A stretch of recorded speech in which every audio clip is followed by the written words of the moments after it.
Do something! Suck my dick, Earth, with that bullshit. Really?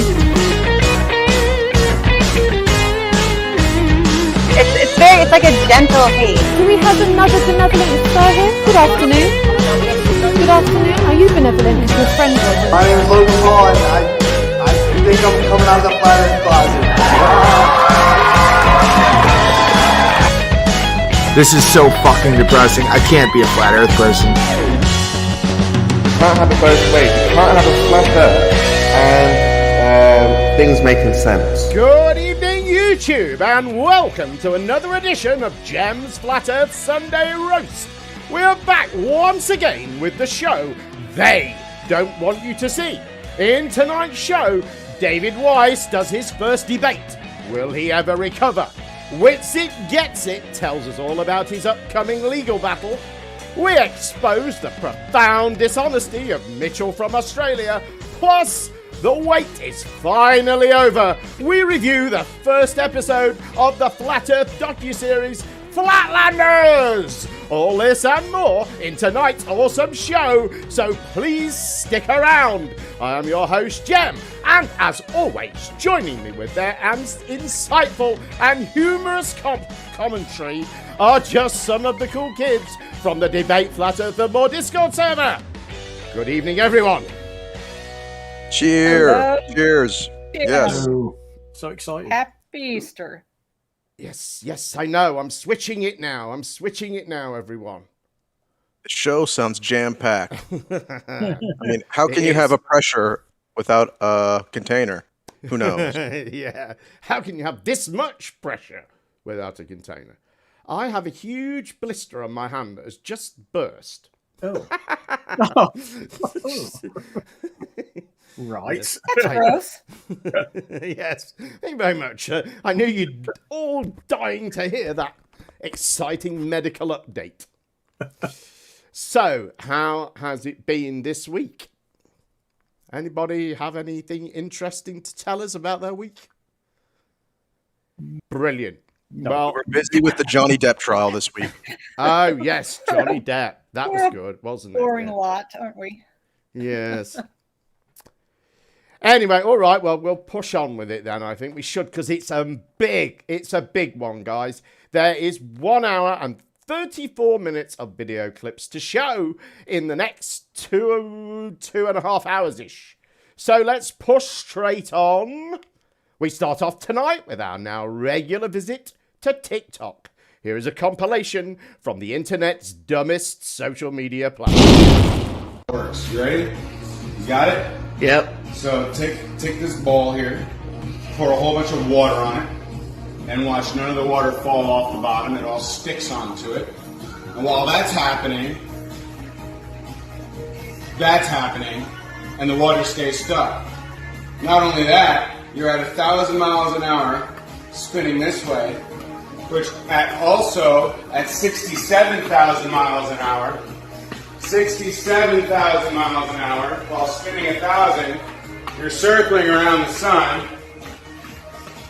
And while that's happening, you're also chasing the sun through the Milky Way at 514,000 miles an hour.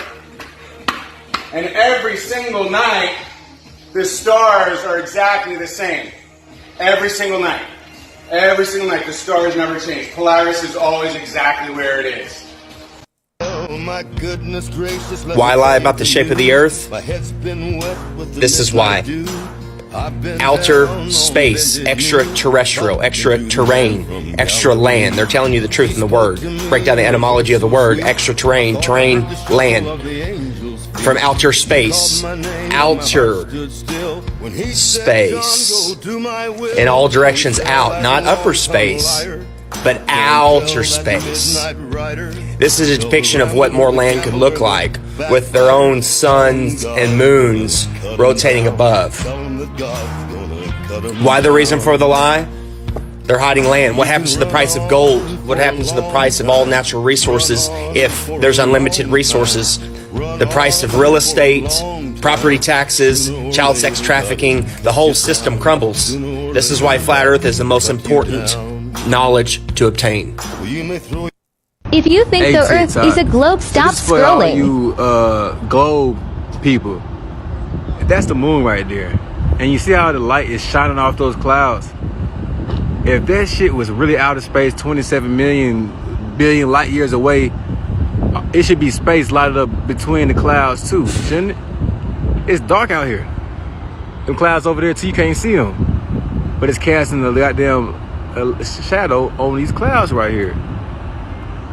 I think this right here is local, man. The moon and the sun has to be local, because if that was the case, if it wasn't the case, outer space would be lit up.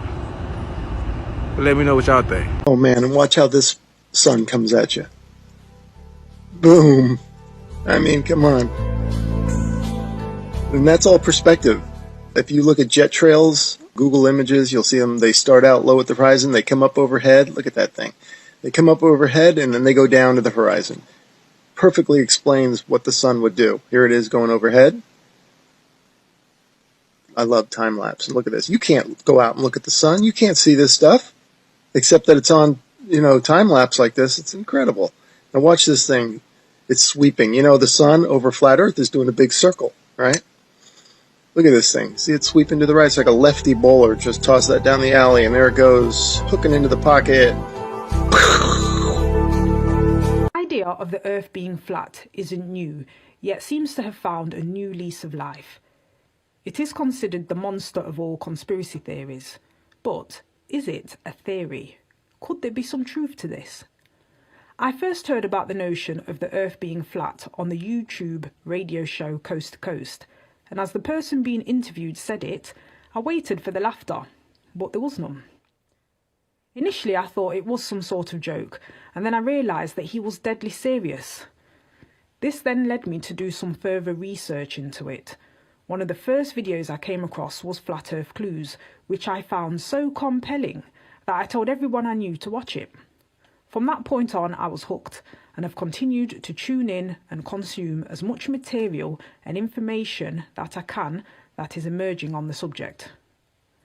As I began to listen in to other commentators and debaters on the topic, I noted that many would mention that the Flat Earth Clues was one of their first introductions to the subject of Flat Earth. I also noted that many YouTubers were reusing the Clues videos within their own videos because they were so powerful. Someone had taken the time to break down the crux of the topic in an easy-to-digest manner. I was so impressed with the impact that the Clues videos have had that I followed my gut instinct to reach out to the creator of the series, Mark Sargent, to create a joint venture, to use the material to create a book format for the Clues. And with the help of a long-time colleague, Rosie Brooks, as illustrator, the Flat Earth Clues book has been created. We hope that you will take the material in the spirit in which it has been written. It's not been made necessarily to try and convince you, with an arm twisted behind your back or a gun to your head, that we are right and that this is it, but we just want you to open your mind and to take a closer look at the world around you. Question everything, and by all means do your own research. The truth is out there.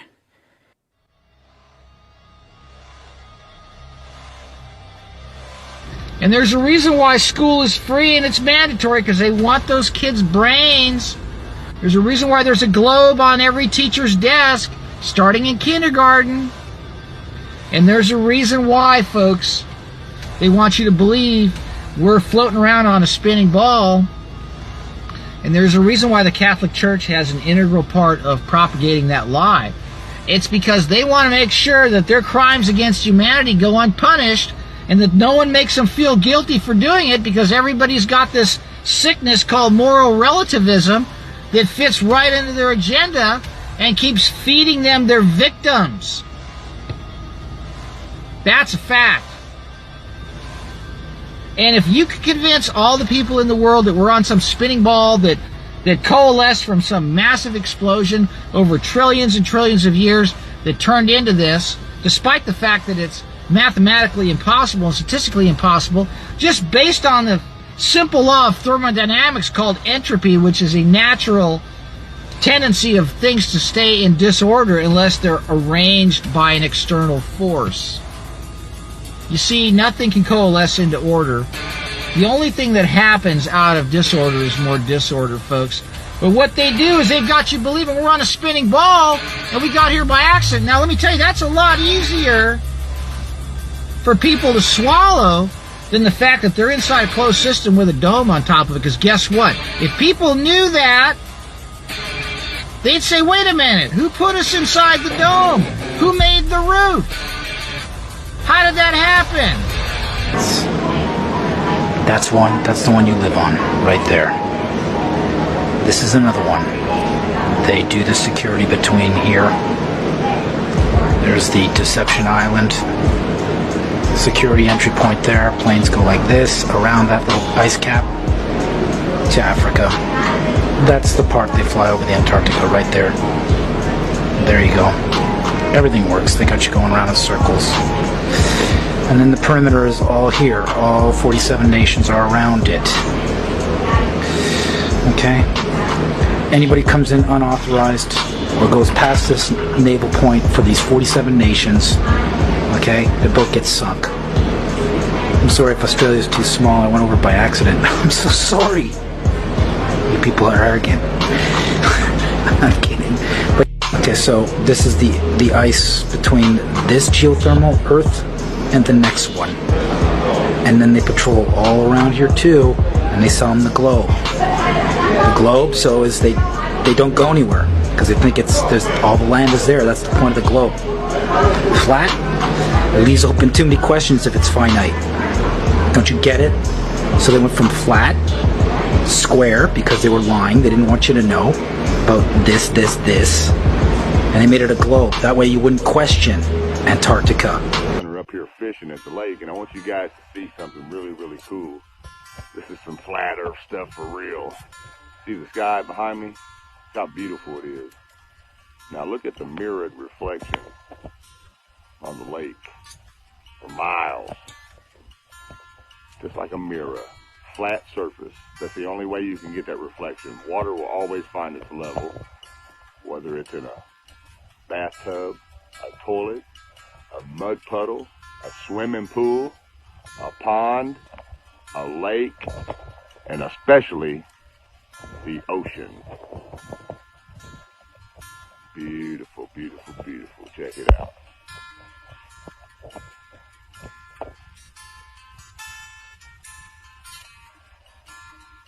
Anyways, you guys have a fabulous evening. Thanks for watching, and God bless. Our weekly visit to TikTok there. It just doesn't get any better, does it? And as we saw, one of the golden rules of the internet was born out there. It's the ones in their car that are the maddest. If ever you wanted a reason not to go to TikTok, there were several. Yes. There's a reason I don't have a TikTok account or go there, because ye gods. That was Matt Powell on there with the three Earths, talking about how they got security and all that sort of thing. Yeah, Matt Powell and that was. I don't know where that came from actually. I think it probably was a finger painting. Somebody said in the chat. I think it probably was. It did look like it, didn't it? Yeah. Yeah, that was not exactly compelling. No. Anybody else got any thoughts? I like how that one lady got into it. I just tuned in and consumed more flat Earth content, and now I'm writing the book. Right, that was good, wasn't it? And I mean, that's a while back when that book came out. I mean, she sounded quite reasonable, really, didn't she? But she did describe a very typical flat Earth journey, I think. I watched one video, then I consumed, as much as I could. Yeah, how come they put music in their background? It's probably going to make it difficult for you to keep that clip up. Oh, no, it's absolutely killed me. But like something like 6 strikes on it. So, well, warnings, not actual, not channel strikes, but copyright warnings. I was quite impressed with the very first clip, just how much wrong he could get in such a short clip. Oh, yeah, the guy with the globe and the stars. Yeah, it's like, no, it takes 24 hours to go around once. you know, and then pour water on this, and it won't fall off the bottom, and it's, you know, yeah. It says, Jem, your screen is small today. What does that mean? What screen? I don't know. I don't know. If somebody else noticed something wrong in the format, let me know in the chat. Yeah, I was just going to point out early on in your montage, the lady that saw the video of the guys talking about flat Earth, and they weren't laughing, so she decided to do some more research. So she watched the YouTube video. Right. Yeah. Anyway, I'm going to, unfortunately, I may have made this next one a bit long, really. Yeah. Okay. But I did want to drive this point home. But I'm going to inflict more TikTok on you now. But there's a purpose to this one. So what do all of these clips have in common? Enjoy. When I worked at NASA, probably 1997, I heard them laughing and saying they couldn't believe that people believed in the fake moon landings. And then in 2007, told me that the Earth was flat, and I discarded the information because he didn't really give me a lot of detail. He was an engineer, very smart guy, aerospace background. Told me that the Earth was flat, and again I discarded it because it was just nonsense at the time.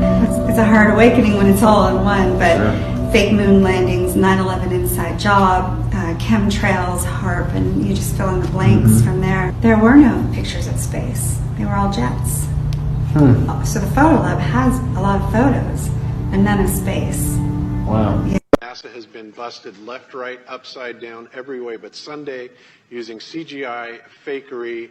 It is ridiculous. Harnesses, green screen malfunctions, augmented reality. It's over the top. But you know, this is basically what the thing is NASA. In Hebrew, you know, a lot of people will say it means to deceive. Okay. The people that are running this world are very much of the Luciferian agenda. They are a lot of the people who would straight up say they're Satanists. Their methodology is to hide things in plain sight, to reverse things, turn them upside down, make them backwards, but they always put things right in front of your face. And this is something, what I'm going to show you now is something that is It's mind-blowing, honestly, with you. So here we have the fake blue marble image, and what they're going to do is they're going to mirror it right to left, and look at the interesting picture that comes out of that. So you might think, oh well, that's you know, you can do that with a lot of things. That's a coincidence, right? Well, you could think that, but now what we're going to do is he's going to take this image. And we are going to not only flip it, but we're going to rotate it, and then we're going to do the image, and look what comes out now. All right? Just take a look at that for a minute. What we're seeing here is we're seeing like a Masonic apron. We're seeing the all-seeing eye. We are seeing like an Anunnaki type of reptilian creature here with some sort of, I don't know, halo or crown or something like that. You have the symbol here that's on the back of the dollar bill, the pluribus unum. But this is straight up Luciferian, guys, and they put it right in front of our face. You just have to know where to find it. This is what we're dealing with, and it is an uphill battle, believe me. You want to spend $15,000, you can go there, or $10,000 or whatever. You can go get your pictures taken with penguins, go on the peninsula. And I stated this in the clues right off the bat, and that is, you try to go inland, that's a whole different story. And if you're a corporation, the bigger question for me isn't the individuals. It's why there's only 5,000 people down in Antarctica at any given time, and most of them are military or military scientists. And that is the bigger question on top of that is, why is no corporation anywhere in the world, no matter how much money is spent, no matter how much money you spend on lobbying, why can't you go down there? Don't give me this environmental crap, which is why I said in the clues. Look, the treaty was locked down in 1959. You cannot tell me that Exxon, British Petroleum, Mobil, take your pick. Any of these companies cannot go down there. You cannot tell me that that is not only that. I'll throw one more at you real quick. And that is, let's say I run Exxon. I am worth unlimited amounts of money, right? Money isn't even an object. Why didn't I, in the 1970s, at the very least, talk to my friends at the New York Times, pay them X number of dollars to run a story every freaking month that said, here's why it's good for Exxon to be in Antarctica? Why didn't that story ever get written or anybody even talk about it along those lines? They're not allowed to go down there. Not even allowed to talk about going down there. So don't give me this crap about, oh yeah, you can go down there. Yes, of course you can. Spend 10 grand. You can go down there. What are you going to see? Ice and snow. Try to do anything major down there. Not going to happen. A lot of people who write to me and say, Mel, you're just wasting your energy. There are so many other important things that we should be discussing, and we do, folks. We've had Eric last year. We've had, a few other people. We have Jeffrey Grupp coming in a few days. These are people that I've had before who are talking about this, and I think we should listen. But why do they continue to say we have so many other problems? Why are you focusing on this distraction? Well, if they haven't looked into it at all, I can see how they would think that way, and I kind of thought that way years ago as well, that, well, it's just the shape of the Earth. What does that matter? Does it really matter whether it's this shape or that shape? So if you think of it on that level, then sure, it seems insignificant, and it seems like it could be a waste of time, even if it was true. But if you think of it a little deeper than that, and you think of it as being the most fundamental lie, is where we are, what we're doing here, the earth beneath our feet, the lights in the sky above us, what they actually are. And if we've been lied about all of these, as well as the Big Bang and evolution and the way that we supposedly got here and the purpose we may or may not have in this nihilistic cosmology that they've presented with us, it becomes a big deal. And when you look at the potential for a truth like this, a truth that has been suppressed for 500 years now, the flat earth truth, if that gets out and it is shown that every government, every university, every pundit, every television station is lying knowingly and censoring this truth, what happens when it actually gets out? The kind of restructuring of society and the system that truthers are looking for, that people know we need, is what can happen, and what will happen, and what must happen if this truth gets out. Because this is huge. It is the truth. I guarantee anyone who's never heard of this before, look into the flat earth. The earth is flat, just like it appears on the horizon. The earth is motionless, just as you feel motionless. Everything in the sky revolves around us, just as it appears if you look up and use your own eyes, your own senses. Everything that your senses tell you is what's happening. But you've been fed a false system. You've been shown CGI images with a ball earth with a horizon that curves. You've been shown more CGI images with a ball earth that spins. You've been shown planets that spin like billiard balls around each other in many different directions at many different speeds simultaneously. You've been shown all these things in CGI format. You've had Freemasons lie to you and tell you they've seen it for themselves, but you've never seen it for yourself. You've just been lied to and shown pictures, and you believe those. It's not science. Hey, how you doing? How's Bubbles in Space doing? How's what? Bubbles in Space. Bubbles in Space? Yeah. I don't know what that is. No?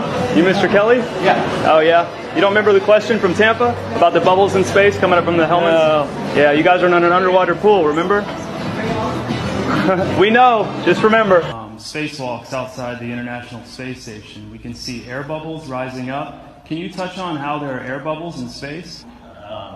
On the outside of the space station, you'll liberate little pieces of, it's a really harsh environment out there, and the outside of the space station gets beat up pretty good. And sometimes, you'll see just little flecks of paint or something. Could it be that you're filming in an underwater pool and you're not really out there?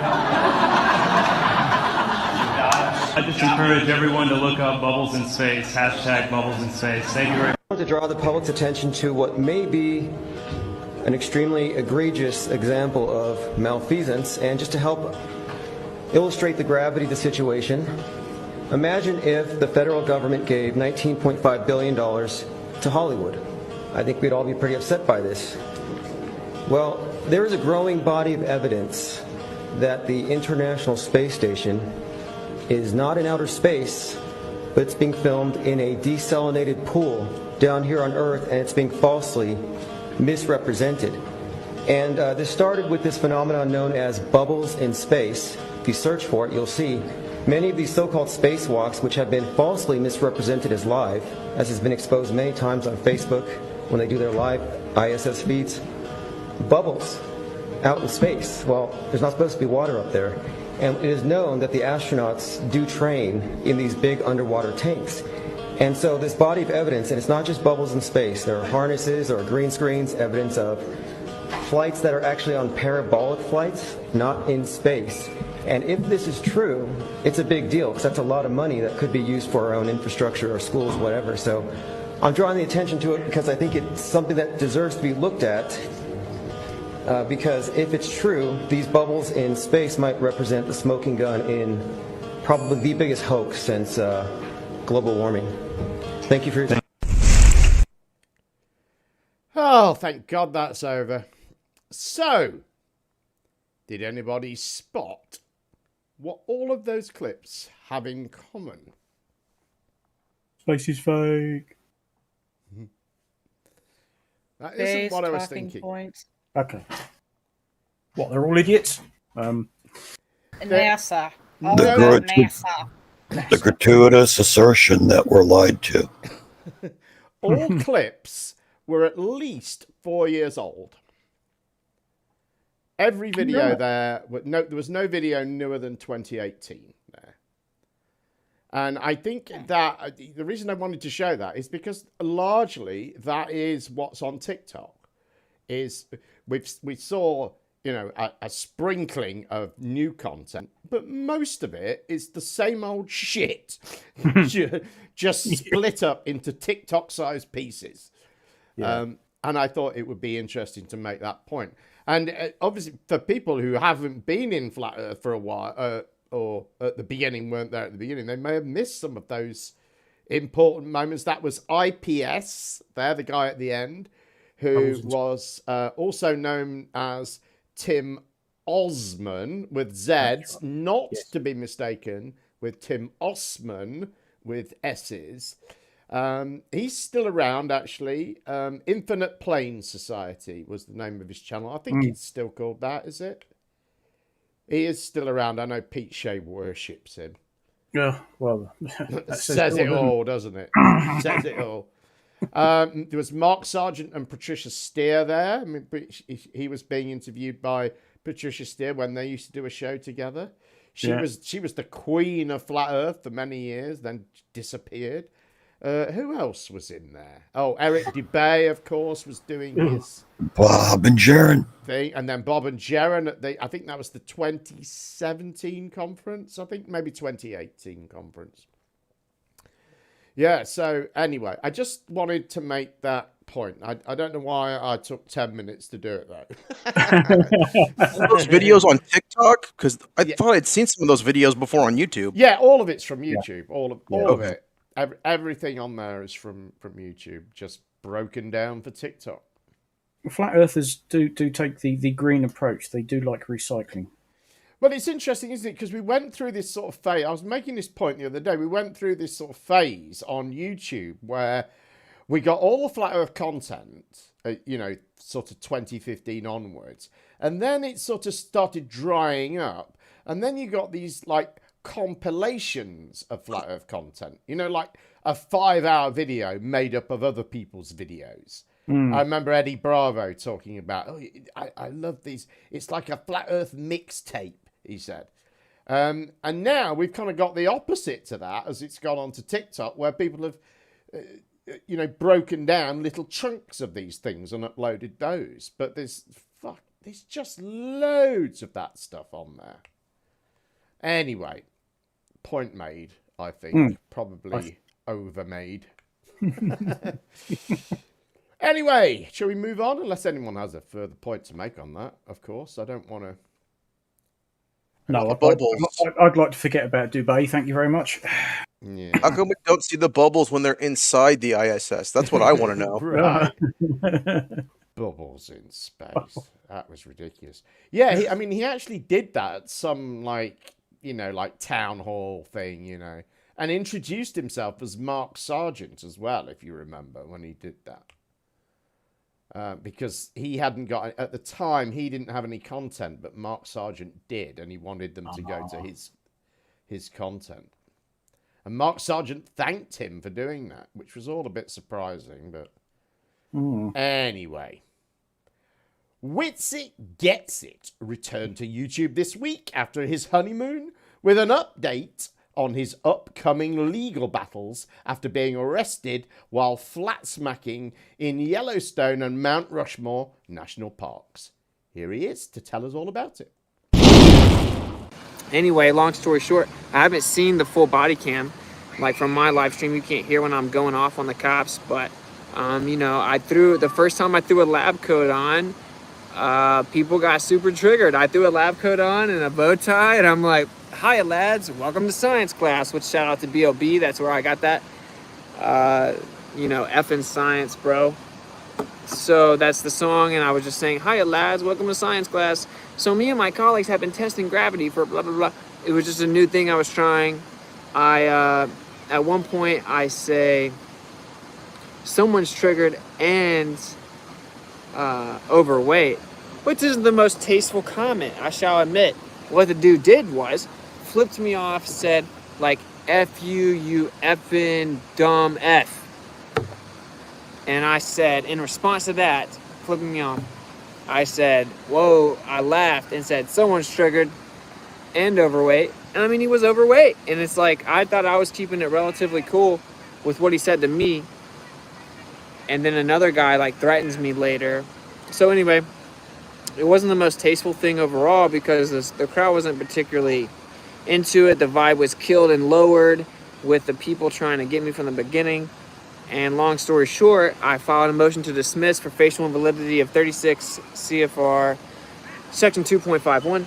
And my challenge is just right. It's just objective. You can't refute it. Both of the government responses, government, federal, U.S. attorneys, their responses are hand-wave dismissal. Like when you talk to a Glober and you say, well, the current definition of gravity is the theory of relativity, which was built upon special relativity in 1905, which attributed a constant speed to light. And in 1915, he said that gravity was the effect of the bending and warping of space-time. Yet space and time are both conceptual abstractions.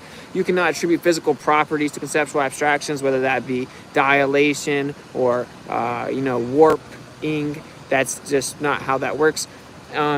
You're dumb. That's basically what the government did. Back to the fact that I challenged the constitutionality of the law. In the first situation, they didn't respond with any type of substance specificity or specificity at all whatsoever. Just tried to act like, the court ruling that he's invoking was prior to it being changed. Yeah, no duh. I wrote it talking about how what it ruled you didn't sufficiently respond to. It's like, I don't think it's actually like just mind-blowing and baffling incompetence. I think it's just deceptive little grabbler loser tactics. And long story short, I have to go. We're in Florida. We were about to start going on the tour, going around. All this stuff has cost me a lot of money. It cost me a ton of money just to go back. They were offering me like a cheap fine on the phone, like a guilty plea with just a fine on the phone. And I'm like, no, like I'm not pleading guilty to the First Amendment. So then we have to go drive hundreds of miles in the RV. And we drove hundreds of miles to go there to try to talk about the earth. It's like the amount of money that Chris and I have put into this, it's only him and I really understand it. It's like no one seems to fully understand it. But anyway, so now I guess we have to go from beautiful Florida and fly to South Dakota, where it's supposed to snow the days that we get there. And I have to go in there and defend my right to be able to speak. So that's pretty much where we're at. And the plane tickets are obviously not very cheap. The plane tickets are, to go to South Dakota, is going to cost us a bare minimum of $2,000. Think about that, right? if you can go watch the video, think about what happened. They took my stuff, they handcuffed me super tight. Didn't articulate the actual specific, like they didn't articulate how I was violating any type of code or ordinance or rule or regulation with any type of specificity. He did not know them, gave me contradictory orders, etc. The government's now just lied in their response to my motion and just blatantly lied about numerous things. That's what they do. To the judge, the government has blatantly lied. I've just kind of kept it chill. It's like, say that my motion gets denied. So I'm like, I told you so. It's like, I've been saying from the beginning, it's possible that the motion gets denied, and the incompetence of whatever lower level judge is not really how I wrote it. Like, I didn't write it based on that. Like, you're going to be double checked. Can you not read it? The government's response was that it was moot because they decided to charge me under something else, even though the entire time they centered me under 2.51 the entire time. Like, never have I seen behind the veil like I have now, and it's taken a lot of stuff. It's taken a lot of time. I've taken a break from this for many reasons. I just was the tour I wanted to break. Like, I'm getting married. I had a bunch of stuff going on behind the scenes. I'm writing all this stuff behind the scenes at the same time.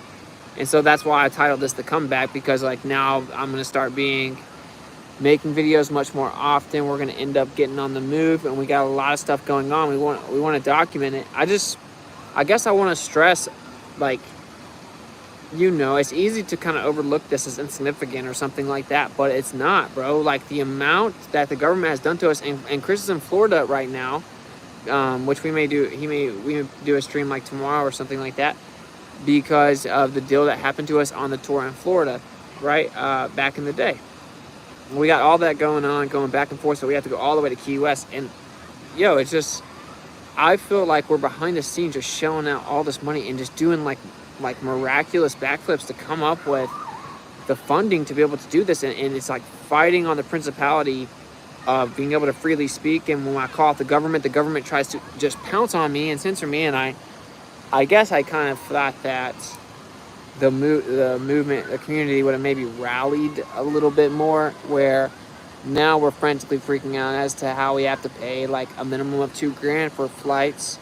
The cheapest flights go 5 hours away, rental car, hotels. And the cheaper flights, you have to take the days, so you're going to have to stay there for 3 days. So then you have the hotels.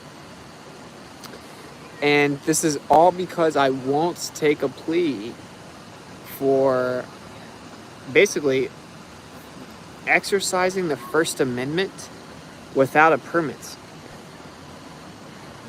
We're having to come up with a solid $3,000. Let's say, so RV Truth can trip out. I think it's going to be about $3,330, if I'm not mistaken. But, yeah. I file my motion to dismiss for facial invalidity. What that means is that it's invalid on its face, unconstitutional on its face, meaning that the actual writing of the legislation itself does not meet the parameters or requirements of strict constitutional scrutiny. It's just crazy, bro. I guess I expected more from some of you guys. And if that strikes a chord with you, then you're supposed to know. And if you're not supposed to know, just chill. I don't care. Like, dude, most of the people that tell me I should do this or should do that or blah blah blah, they haven't even read my motioning, and they can't even understand it. Because you have to actually go read the other Supreme Court cases to understand how good the motion is. And if the judge themselves don't do that, that's not my problem.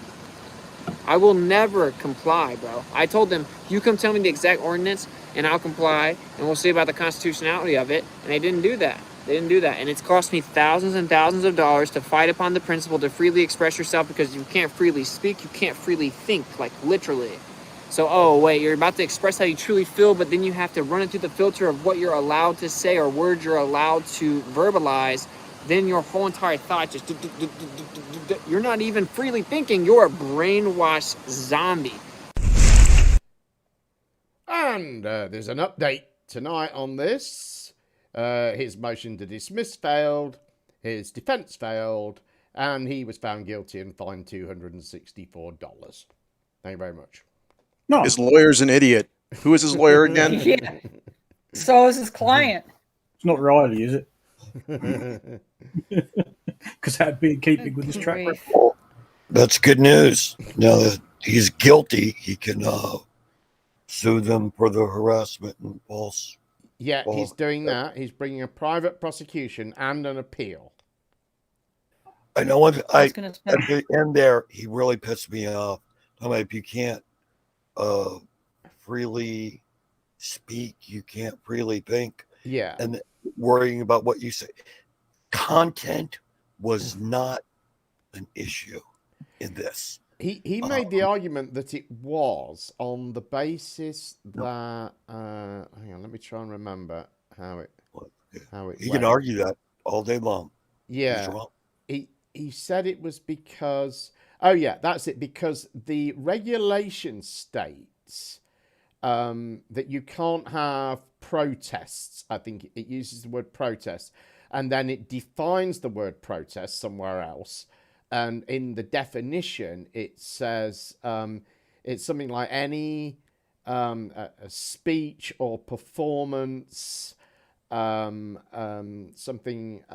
expression of views and grievances, I think it says. And he says his argument was that because it's got the word grievances in there, that means they're assessing you on your content, because they're judging if you've got a grievance or not. But it says views and grievances. So views covers everything, including grievances, I think. So I think the word grievances is superfluous, but that was his argument for how it was being judged on content.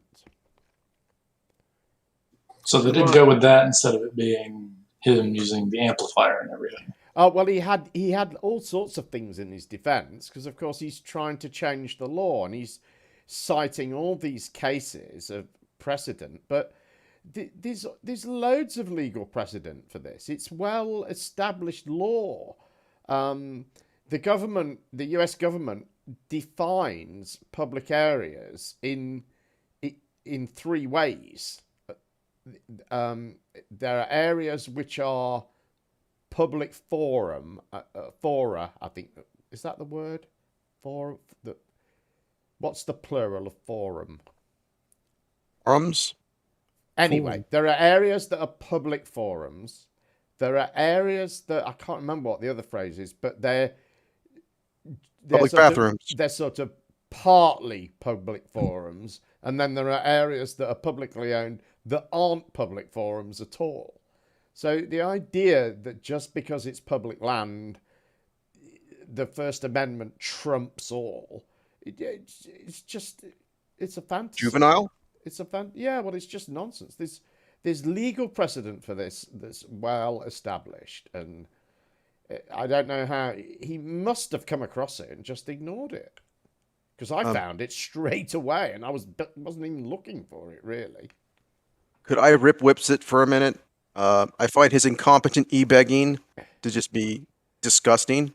He's basically begging for money and then insulting the people who support him by, "Oh, you didn't give me enough. I expected more." Right. Like, just terrible. I don't have words for it.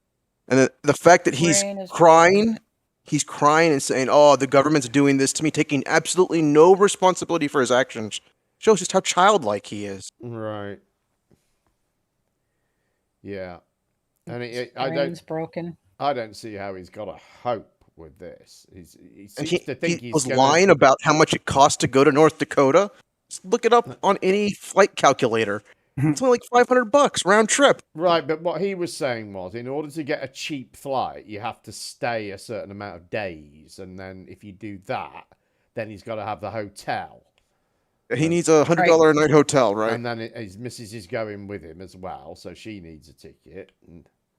And he was on about RV. RV Truth as well. I don't know why he needed to go. I have no idea. Is that his legal he's advisor? in Florida. He's not going to Wisconsin or Dakota or wherever they're going, right? I don't know. I thought that's what he was saying, but maybe I misunderstood. But they have an RV. Why are they flying and hoteling? I don't know. I guess Is it cheaper than running the RV all that way? I just With go gas 10 like it is, I don't know. 10 miles a gallon. I'm giving him 3,000 miles so he can get there and wherever else he needs to get to.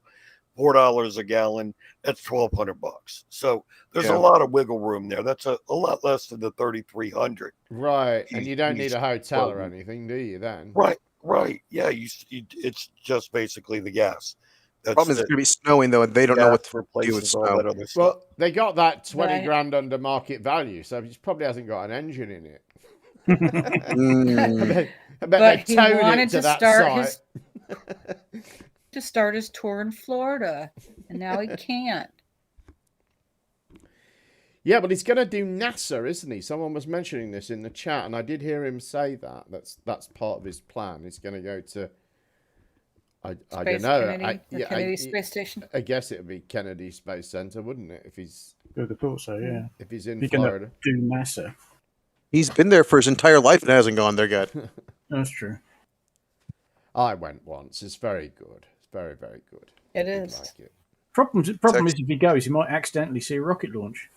No, he went to a rocket launch with Nathan Thompson, I thought. Didn't they? Didn't they see a rocket launch together? That rings a bell, yeah. I mean, you're in Florida. You're going to see a rocket launch if you pay any attention anywhere in the state. Yeah, that's a good point. He might be exposed to that a bit more now. Although, of course, if he's touring the USA, he probably won't. Anyway, shall we move on? Yes, let's. He thinks he's a celebrity? He could tour the US? Well, that's what I think that's what he's doing next, isn't it? He's going to just keep flat smacking around the USA. Sounds like the tour's dying. He can't afford to do it no more. No.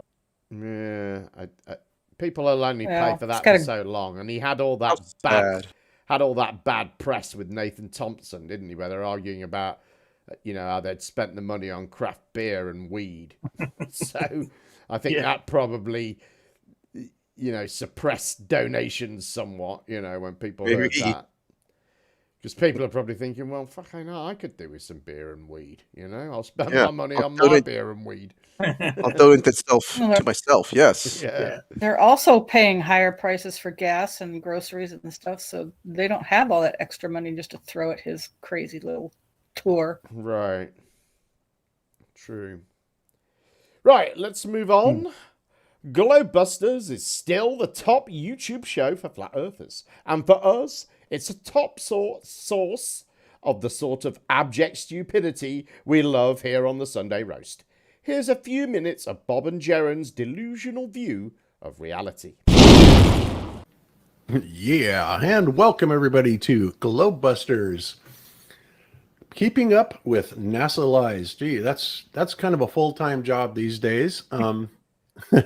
There are so many propaganda pieces out there. It just blows my mind. I was kind of looking through a lot of them this week, and it's like, as long as they keep putting it out there, people just seem to keep buying it. So, they seem to know what really works well on people. So there you have it. It's just crazy though. Some of them are in stark contrast to each other. They one thing will say they found all these planets, and then they'll say, oh, well, they were actually stars. And they have really, they'll just print anything and then they'll retract it, at the blink of an eye. And it makes you wonder how they came up with all this data in the first place to be able to just retract it like that. But I don't think they think people are paying attention. And you know what? I'll bet you they're right. I've often said that if I could go back in time and redo all this, I wouldn't have mentioned flat Earth either. I would have been the globe, destroyer of all time. And every time somebody came at me and said, "What are you, some sort of flat earther?" I'd say, I'm saying that we don't live on this spinning rock. I don't know what the hell we live on, because the second that you go into flat Earth, then you've created this punching bag for these guys in science that obviously get no kind of recognition in their life. They get no kind of satisfaction for just believing in a book. And their satisfaction is, oh my God, there's somebody that I can go make fun of because they don't believe in my religion. They don't believe in the book that I do. And that's all that those guys do. Well, if you instead just destroy their religion and don't give them one to poke at, that would be a lot better, because it must feel really good when you believe in science. Then anything that anybody says, you can debunk. Somebody's, the Earth's flat. Yeah, right, guy. How would the Earth would burn up with the sun? You're like, Yeah, well, I don't believe the sun's 867,000. Well, what do you mean? It's 93 million miles away and 867,000 miles wide. We've proven it. It's been I proven. know. They cannot get the existing model out of their head. No. Every single point, oh, well, it can't be that because it's 867,000 miles across. It's like, but it's not. Don't you understand? Well, where's your evidence at? Where's your evidence? Where's your proof? Because we have proof. We've already proven it. We've proven it. Newton proved it. And they'll just say names, and you're like, no, Newton didn't know the distance of the sun. Well, the people after him proved it. And then you're like, yeah, they proved it with pendulum clocks, guy, and the light from the moons of Jupiter. You really believe that? Well, Yeah, it's they a story that was proved told. Jack. No, it's like a story that was told in my physics book. Yeah, it's a religious story, and you've fallen for the dogma. You're in a belief system where your beliefs aren't your own anymore. How pathetic is it to be a person whose beliefs are handed to you, and you are required to repeat them? That's what globe believers and globe zealots are. They have a religion, and they're not allowed to deviate from it. So that's why it's easy to tell when you're like, did any of these guys get vaccinated? Of course they all got vaccinated. It's required of the religion to trust the science. The science that doesn't know the difference between men and fucking women, trust that science. But look at the difference in direction. So these, typically the way they're navigating and the way they're navigating these satellites is they are raising them up and down with this electrostatic navigation. We've talked about it before, and that gets them into different wind currents that take them directions, and that's how they navigate the satellites, right? So it's all right here in this map, and it is absolutely amazing that people can't see this. They're just unable to see it when everything fits perfectly into the flat Earth map and nothing works on a globe. And they say that the globe is terribly inaccurate. All of this stuff, the continents are the wrong size. Then we've all seen that clip about the Globusters supposedly having the correctly sized continents, et cetera, et cetera, et cetera. But again, they didn't put the correctly sized continents on the globe when they took a picture of the globe, right? They still used the Mercator instead of the Globusters. So it's like, I can't even believe that people don't look at that and go, hey, what gives with that? They do the exact same thing, on land masses, right? They use differential leveling, right? Which is what they do is they determine feature altitudes by measuring slope angles, right? They're not measuring curvature rates anywhere. Nobody does that. There is no device out there that measures curvature at all, right? We have certainly plenty of devices that measure no curvature, but we don't have a single device that measures any curvature. But the surveyors use differential leveling. They get a slope angle, and then it goes to the other surveyors where they put in their mathematical formula and put a sphere underneath it, somewhere underneath the Earth, and there's that's where the curvature supposedly is at, right? It's ridiculous. So nowhere is there curvature, nowhere can they find any curvature. So what they have to do is just put it in, mathematically as an afterthought. And they're doing the same thing on this that they do with us. And of course, also, if all this extra water, if the Earth is an oblate spheroid, and the reason for that is that the Earth is, turning at 1,037.5 miles per hour, and you are drawing the water down from the poles and out on the equators, then you should have something like, what is it, a 14-mile bulge around the center of the Earth. And it's not there. So, yeah. What is their excuse? It's supposed to be there. And then they say, well, it took a long time to form that. It's like, come on, get real. It's water. If it's water, it's going to be there. You're going to see that bulge there. And not only that, there would be all this big draw. There would be a flow of water going to the center of the Earth, but there isn't any. And there isn't any additional deepness, anywhere else along the equator that would offset, what it's supposedly doing by pulling down the water in the globes on the poles. Excuse me. So they're full of crap. I mean, all the time. Yeah, absolutely. And there's You know, there's a lot of things that that make the globe untenable, and you know, we could talk about those all day long. But not only that, but when you talk about the conditions that they outline in outer space and the methodologies that they use or claim they are using for propulsion in the vacuum, it's impossible. You know, when you talk about rockets in a vacuum, once you get up into the vacuum and the vacuum becomes, you know, the matter, the particulate matter of atmosphere becomes sparse enough, then you don't have anything that you can propel off of, right? And the globe claim, of course, to that is, oh yeah, we can definitely do that because we eject all of this stuff from the rocket fuel, and that provides us enough mass to propel off of. It's like, no, it doesn't, because it's ejecting into a vacuum. It's immediately neutralized. There is no work done. Therefore, there's nothing to propel off of, right? It is amazing, isn't it? When you hear Bob talk, he hasn't got a fucking clue, has he? I mean, No. He thinks that we say that rockets work because they expel a lot of mass and then the rocket can propel off the mass. But it's us that are mixing the models up, that can't get our idea out of our heads to consider their idea. If you're going to knock a model, try to understand the model first instead of just making shit up about it. It's just How is an abject moron like him going to understand the model? He just hasn't got a clue. And I've often heard him do this thing where he talks about how they put the Mercator map on the globe. I don't know why he thinks that. He got that all ass about. He has no clue what he's talking about with that. I think it's because when you look at the globe and you look at the size of the continents, they look about like they do on a Mercator map. And I think so. He thinks it's a Mercator map for some reason. I have no idea why. The man's a fool. Does anybody else want to say anything on that? Or I'll push straight on. They're both dumb. Okay. And that's it, really, isn't it? They're both idiots. Confidently dumb. Yes. The intelligence is inversely proportional to the confidence.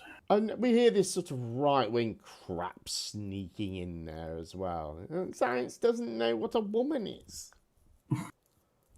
Ugh, it's just... SE was in earlier, wasn't he? What is a woman? It's all over Facebook. It's just... Ugh. Yeah. And none of the people asking know the answer. Anyway, I'll push on before I get all political. Flat Earth frontman David Weiss made a complete plonker of himself recently by entering into his first ever debate. Lured in by the huge subcount of Professor Dave of Professor Dave Explains.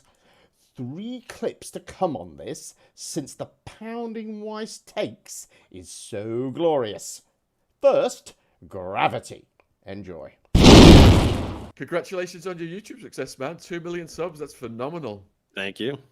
Yeah. This is the first time I think a real flat earther, I'll call myself a real flat earther, has spoken direct with Professor Dave, as he normally does videos, that just go out and pretty much straw man us, whether you know it or not, or gaslight us, and then there's really no way to respond because... No, so you've never seen my channel ever and have no idea what I do because I make academic tutorials. I have, but your flat earth stuff is is gaslighting us, essentially. It's devastating and destroys flat earth easily. Absolutely. So I started big straw man. Oh, he says that they think the earth is flat. What a straw man. I'm with you. Listen, I don't mean to come off that way. Would it be okay to look for some common ground? Can I just ask a couple of quick questions, Dave? You good with that? Whatever you want to do, man. Yeah, I'm just for, to see if we have any common ground. Do you believe we went to the moon? Yeah. Okay. Do you believe that governments are here, especially the American government, for the people's well-being? It's a pretty complicated question. Okay, you don't have to answer it. That's fine. That's good. Do you believe that there's censorship going on YouTube? Yes. Some stuff is deprioritized in the algorithm. I don't know if that qualifies as censorship. And is the news here to inform or to fill us with propaganda? The news is largely propaganda. None of that has anything to do with the shape of the Earth, so I don't know what the hell you're even talking about. Literally none of that has to do with the shape of the Earth. So you're really off to a bad start already. Just looking for some common ground. That's all. Well, if we both don't like the government, therefore the Earth is flat. What is gravity? You want to go first, Dave, or you want me to go? Oh, okay. This is how we're doing this? Okay, so according to general relativity, it's the curvature of space-time around massive objects. And so this is one of the easiest ways to know that the Earth is a sphere, because everything we see, everything, including the Earth, right, very large, massive objects are crushed into a sphere. That's why stars, planets, moons, everything pretty much is spheres. So you can now go ahead and do your like electric gravity bullshit, and then I'll explain to you why it's stupid. Well, the question is, have you know any scientists or anybody that's ever proven that any of the luminaries we see in the sky are even physical, let alone spheres? Yeah, we can see them in telescopes. You can see them. So you believe that if you see something, that'll tell you its shape. So when I look at this, are these spheres? Oh. Are these spheres, Dave? Are these spheres? Yeah, no, I've seen this little trick, and I know the third one from the left is flat. It's showing you. Here's the problem. One from the left is flat. Dave, let me give me a second, then you can go. No, because I've seen you do this, because I watched 2 of your videos, and you say the same crap in every single one. Right. I know what these are. I know what these shapes these are. So how do you know what shape the moon is? How do you know so that the moon is even a physical object? During a new moon, no one sees the moon in the sky. I know your talking points. So this works because that's not moving.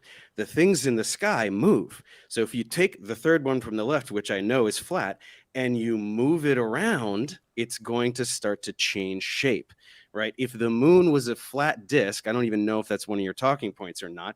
As it passed over you, it would change shape. It would distort. I don't think the moon is a flat disk at all. Okay, so it doesn't matter though. That's why what you're saying is stupid, because these objects do not move. Now, the other problem is it's not just about shape, it's about other things like composition. Do you know what spectroscopy is? Yeah, spectroscopy is you can measure gases, but it has to be in a container. Where's the container? No. Stop. We are looking at light. We're looking at light, and we are understanding about the materials, right? We're understanding the composition of things based on light. So when you start talking about gases, you show me immediately that you don't even know what spectroscopy is. So you do not know the ways in which we figure out things about celestial objects. You literally don't even know the definitions of the words that represent the techniques that we use. So why are you even talking about it?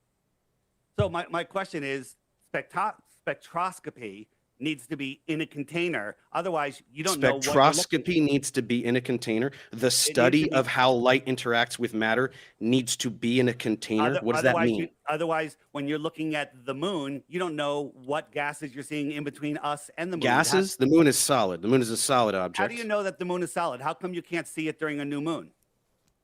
Why can't you see it during a new moon? Yeah. Because do you understand how vision works? Right? In a new moon, what's happening in a new moon? The light from the sun is illuminating the side away from us. So, right? Light illuminates the things that it hits. So a new moon is when the side that the sun is illuminating is the other side away from us. What do you want it to do? The light to go around the moon and come back and hit the other side like magic? Yeah. Without interrupting, let me just answer. When it's nighttime, you're away from all lights and there's a full moon, I can read by that moonlight. That moonlight casts a shadow on the ground. Don't interrupt. That casts a shadow on the ground. So that moonlight, which is reflected sunlight off a dusty, dirty, rocky, rock ball in your world, is bright enough to travel 238,000 miles to cast a shadow on the ground and to light up my book so I can read. During a total solar eclipse in your world, the Earth is a full Earth from the moon's point of view. It's bigger and shinier, and it should light up the moon, but it doesn't. And no telescope, from any position with infrared or anything, has ever seen the moon. Can you think of why? Can you think of why? Can you think of a much, much brighter object that is right there where the moon is? Well, during the a corona of the total- sun, during which a- is thousands of times brighter. What you're doing right now is you're basically saying, I'm going to shine a spotlight directly into your eyes, and then you tell me if you can see a firefly 2 centimeters to the right. Like, what are you talking about? Do you Dave, seriously not understand this stuff? A child can understand this stuff. So when you're throwing out words like spectroscopy, what's the difference between spectroscopy and astrospectroscopy? What do you mean astro? So astro is a prefix that means stars. So if that's even a word, it's spectroscopy pertaining to stars. What are you, like, Googling stuff furiously over there? I'm just asking you, you know, I've taken a few notes. I figured out, I watch a few of your videos. I know the straw manning that you're going to try to do and the things that you're going to try to claim. And in reality, you know, an infrared camera, a regular camera from the space station, they should be able to see the sun, the moon either approach the sun, eclipse the sun completely, or exit the sun, and nobody has ever seen it. So again, why are we looking up in the sky? When Yeah, we're I just talking about the explained. shape I of the just Earth? answered your question. And you just answered it again. You asked a question that I just answered.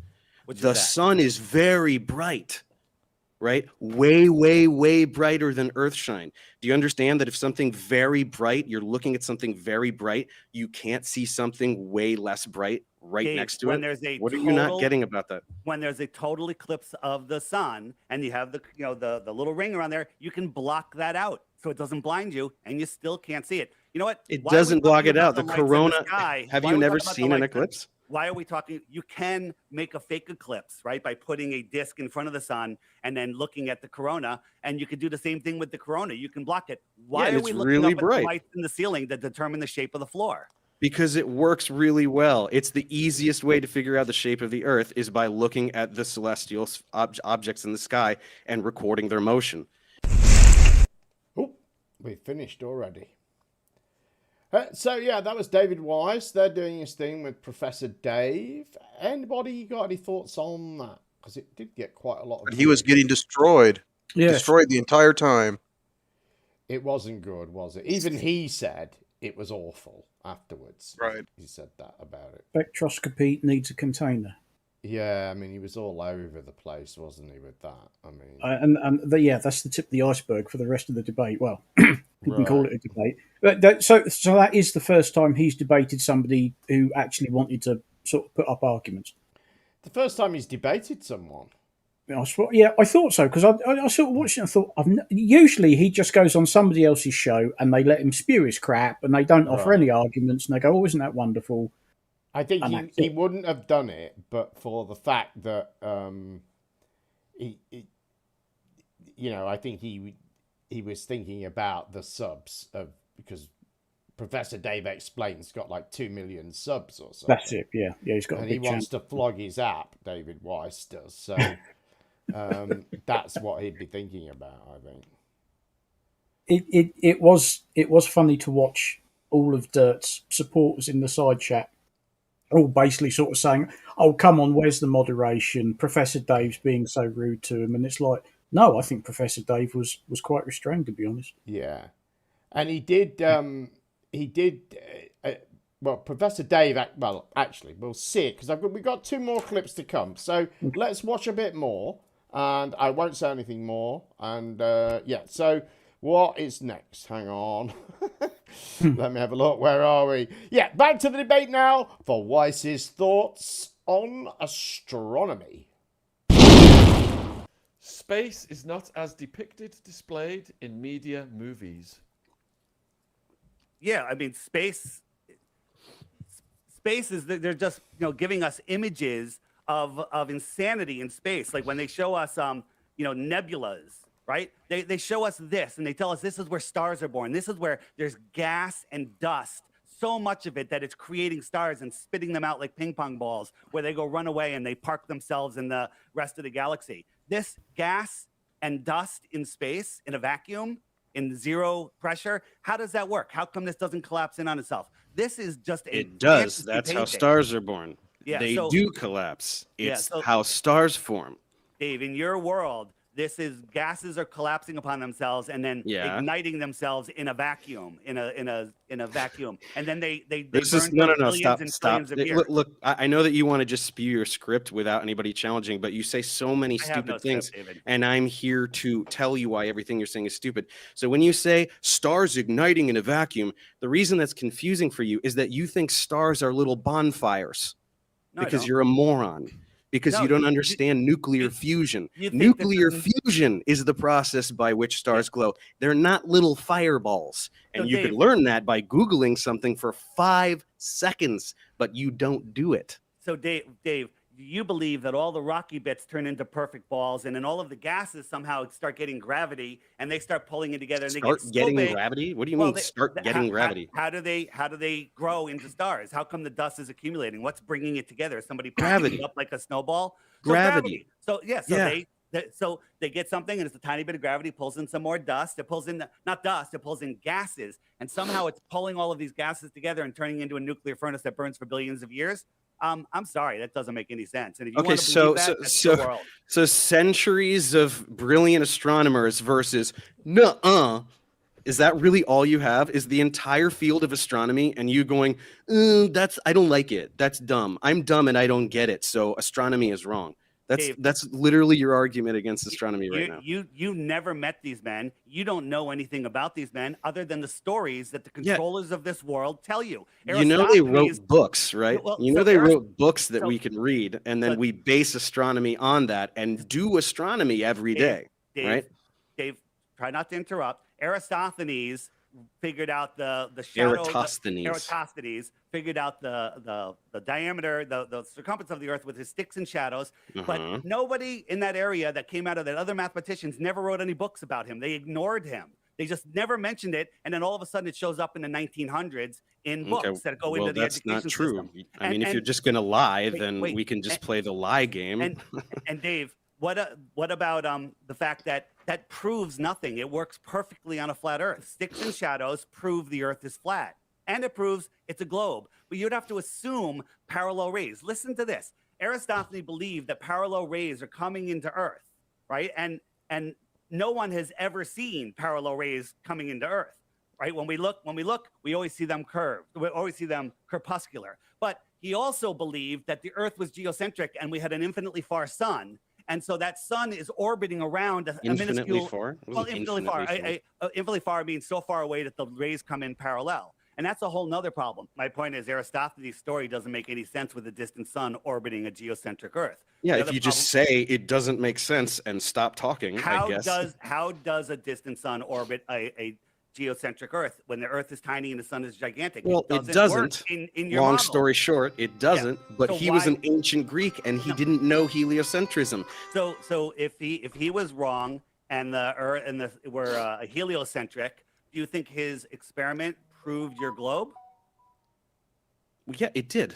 All of those experiments proved the globe. It just didn't have anything to do with heliocentrism. It proved the Earth is a sphere. Absolutely not, because with a local sun in like the flat Earth is, we have no shadow here and we have a shadow here, and then you could do your math and figure out what the sphericity of this flat plane is, right? Okay. So for that to work, how close is the sun? How close is the sun? How close is the sun? Yeah, really close, like right above the clouds, which we'd be able to see if you went up in a plane or a balloon, and it'd be like right there. Huh? Hey, there's tons of videos explaining how the sun is an apparent object, and we all see it in a different position. Oh, there's videos that say dumb things. No, it's true. That show science, show experiments, and when you try to triangulate the sun, there's a problem. You can't do it. You can't triangulate the sun. So how far the sun is? Some flat earthers say it's 3,000 miles away. I don't like that answer. The math works. We can scale it and make it 6,000 miles away. You've never done any math in your entire life. You just say the math works and expect people to. Just stop being a condescending prick. All right, try. Why don't you stop condescending to the entire human race and pretending that every scientist ever is a liar and satanic deceiver? That's much more offensive than me calling you stupid, which you are. Dave, what is the sun? What is the sun? It's a star. It's a star. It's a It's a burning. star. It's a nuclear furnace that's working perfectly, and it's bending space-time where it could hold on to all of the planets that go all the way out to Pluto. Is that your belief? Well, Pluto's now a trans-Neptunian All right. object. So we'll go But Neptune. yes, We'll go all yes. right. And then the sun's gravity ignores all of the moons because the moons are attracted to their planets, and it negates the sun. That's what you believe. What do you mean negates the sun? Yeah, So negates the sun. moons. So what you're saying is that like one of Jupiter's I'm moons asking should go you. flying towards the sun. I'm Is not that what saying you're that. saying? I'm not saying that at all. I'm asking you if you believe that the sun's gravity has no effect on moons. Yeah, it had. You can calculate. You can see. This is what real scientists and people who understand science can do calculations. So instead of you going, I don't believe it, what you could do is you could take Newton's law of universal gravitation and take a moon, whatever moon, if you want to talk about our moon or one of Mars's or one of Jupiter's or whatever, and you could calculate a number that is the gravitational attraction between the sun and whatever moon you're talking about. And then you could do the same thing for the moon and its parent planet that it is orbiting. Which number do you think is going to be bigger, buddy? Which one do you think is going to be bigger? And so The when we have- planet, the one that it is orbiting around. When we have a planetary alignment where all the planets are lining up, all of that gravity. Hang on. You know what? Sorry. I would like you to actually just address what I just said, because this is what happens is I say something, or a flat earth debunker like myself says something that just annihilates the idiotic thing you just said, and then you just gish gallop to another point. I would like you to admit that what you just said is stupid based on what I just said. Repeat what you said. I just explained to you why what you said about the sun and the moon is stupid, and you just jumped to another talking point. So you say that the gravity of the planet is holding on to these moons, and it's so much stronger. Let me finish. I'm reiterating what you say to show you how stupid it is. It's holding on to the planets, but the sun's gravity, it can hold on to the planets, hold on to distant planets, but can't affect those moons at all. Can't affect, like I just said, you can do a calculation. Did you want to do the calculation? Do you want to do it together? Do you want to learn something today? It's called David, Newton's law of universal gravitation. Do you know what is in the denominator? R squared. It drops off, gravity drops off by the square of the distance. So as things get very, very far away, their gravitational influence is dramatically less, exponentially so. So when you have a moon that is right near a planet, the gravitational effect is way more than the faraway sun. Isn't that neat? Isn't that a neat thing that we can do with math and numbers that are real things that scientists do, instead of just going, it doesn't make sense, so that's dumb. You done? Yeah. What do you got? Do you want to address this thing, or do you want to jump right to another thing? I want to jump to something else, because you say that the sun's gravity that can hold on to Neptune and Pluto can't affect the moon, which is way closer to it, and that the Earth's gravity overwhelms that. That's stupid. That's me saying it. Why? You're the all you're saying is that's stupid. All you're saying is that's stupid. And all Why? you're saying is that it works because I could do math, but it doesn't. It doesn't work. What do you mean it doesn't? Dave, model it. You know about the three-body problem? I'm sure you know about that. Oh, the three-body problem. So we can't do Dave, calculations. Stop being such a condescending prick. David Weiss, one of his favorite things is the three-body problem, because he thinks that we can, as he explains it, it goes something like, oh, we can calculate how two bodies will behave together, but when you add in a third, it all goes completely haywire. We can't work this out at all, or something along those lines is what Three-body problem, yeah. It's true. And you know, they recently, like at the end of last year, found a solution to that problem. Oh, right. So it's only that you can't do it, I think, in a single equation, isn't it? I think it is calculable, I think. Isn't that right? Something like that. Well, it might come back to the fact that Weiss has trouble counting to three, so he's not sure what that means. I mean, I think this debate shows, though, he just he hasn't got a clue. And as we've seen with Bob as well, I mean, these people at the top who have managed to avoid these sort of challenges, it really shows, I think, that because they make arguments and say things that flat earthers that we deal with, I think, wouldn't make. You know? Yeah. and barefaced lying. That was so evident in this debate that it Right. I don't know what you got your third clip.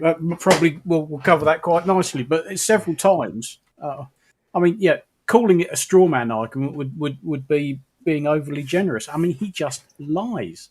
Right. But of course, he's got somebody who's going to challenge him on it because he's never had that before. Right. And appear to understand what he was saying. So I heard a lot of comments from people to the effect of that Dave was like, he went too far. It was just a bickering thing, and they didn't like his behavior in this. Right. So I expected something much worse to see. He is far nicer than I would have ever been to David Weiss. Right. So I don't know what they're complaining about. And I think he made a good point, and that was what the spoiler that I avoided just before we cut to that clip.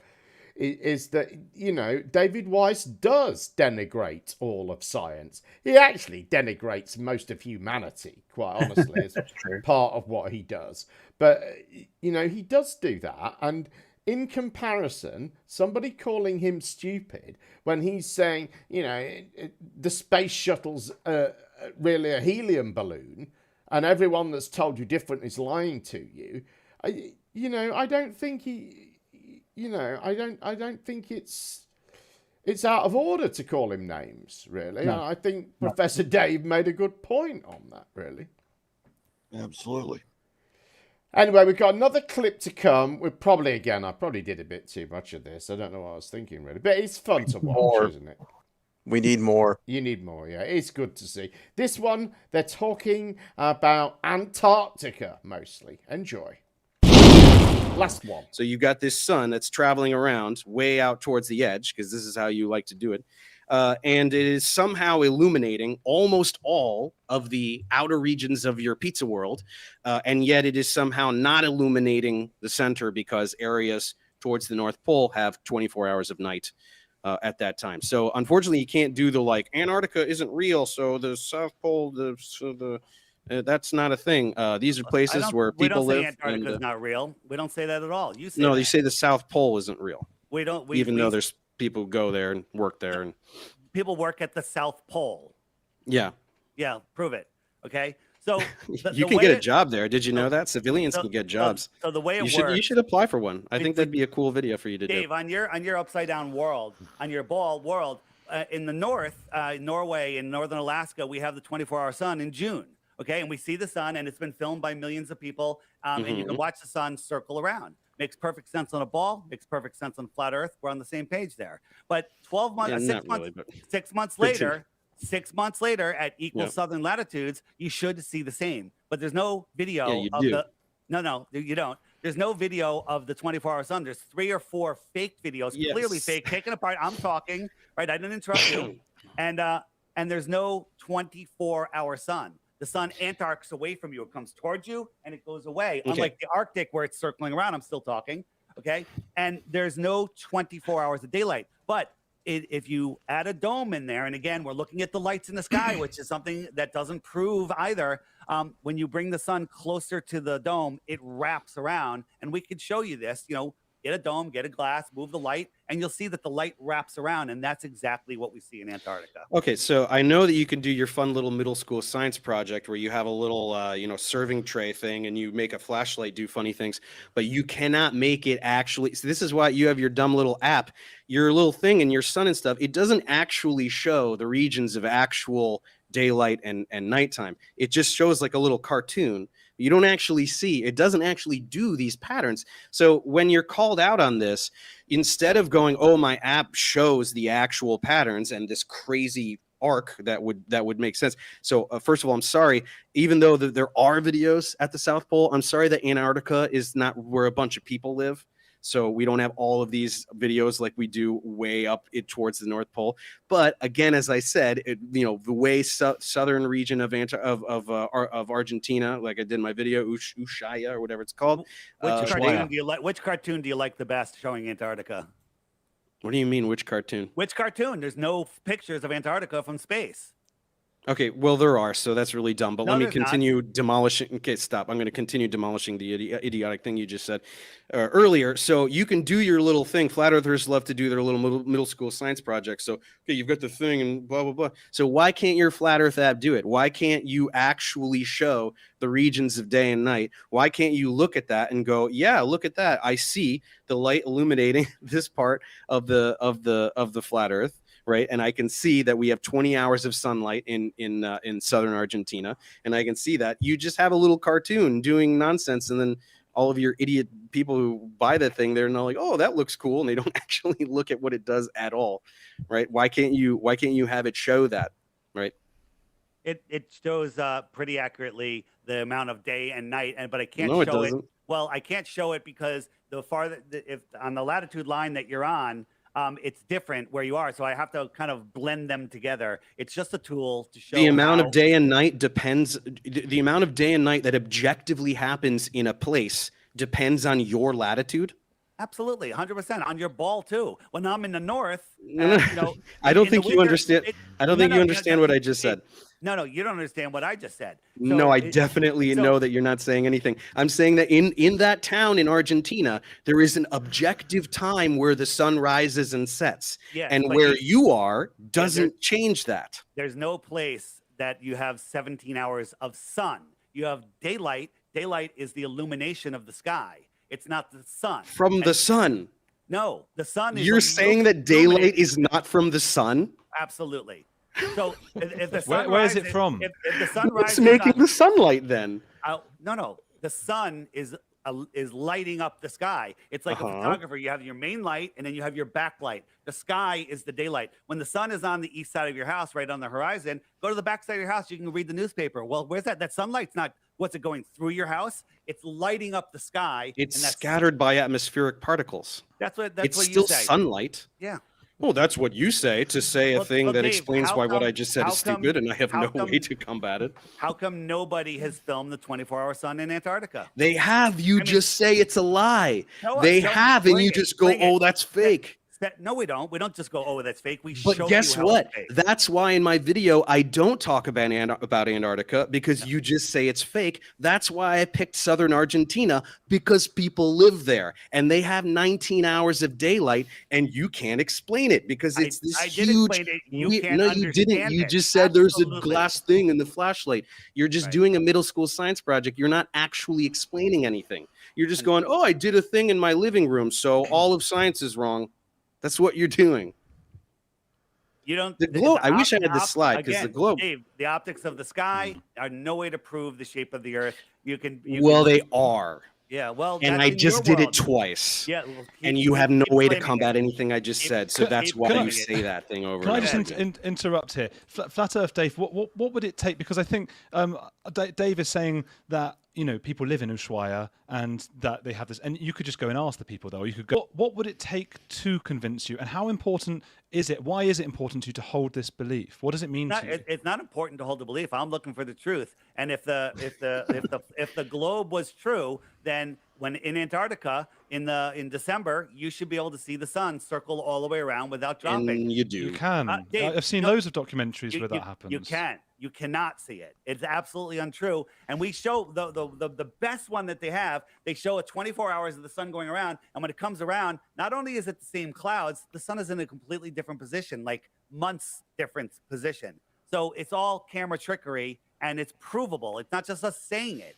So when you watch No, it you're is like, just "Oh, you saying it. Yeah, well, not true. And do some research, Yeah. Dave, and then get out of your little ball model, and you'll see. We don't live upside down on a space ball flying through an empty Down space is towards vacuum. the center of the earth. Nobody is upside down. That's one of the dumbest things you morons say. Down is towards the center of the earth. Nobody Yeah. is upside So down. on your world, there's people upside down relative to me. And you're upside down relative to them. It's a Yeah, sphere. Who cares?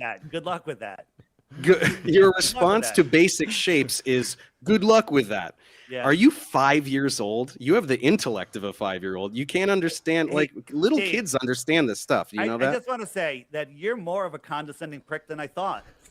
I wouldn't say you're more than anything. I thought I know what you are, but I'm sorry again to reiterate for the third time. Your entire identity is based on the idea that all the scientists in the entire world are lying deceivers. So absolutely not true. you're a No, condescending that's what douchebag, you say. and me That's what calling you say. stupid, which you are, does not hold a candle to All right, what Sean. you are. That's what he claims. I don't believe that. And Wait, that's what I've you're got another question for other Dave, Oh. Professor Dave. Just so obviously I can see. I mean, it means a lot to you as on the other side, of course. Why does it annoy you so much, the flat Earth stuff? Because it's so, I mean, first of all, a lot of what I do, I mean, I do mainly academic tutorials, but I also address misinformation. I'm very passionate about public science literacy and science denial. And flat Earth is the bottom of the barrel. So I go after like anti-vaxxers and stuff like that. And that is a little more sophisticated. And you have to actually understand a little bit of biochemistry, a little bit of immunology and things like that. Flat Earth is the only one. I just proved the Earth is a sphere multiple times in this exchange based on looking at things in the sky and thinking. That's how we figured out the Earth is a sphere several thousand years ago. It's like the first thing we figured out. So this is why it's so offensive, because it is a denial of literally all of science. Astronomy, all wrong. Geology, all wrong. Physics, all wrong. It's so unbelievably offensive to the entire human race. That's why you're a douchebag, and me calling you stupid is nowhere near the magnitude of douchebaggery that is your entire identity. Well said, Professor Dave. I'm glad we got that bit in anyway. It was worth hearing, I think. That was the bit I was referring to when it was Antarctica. People work there. Prove it. What?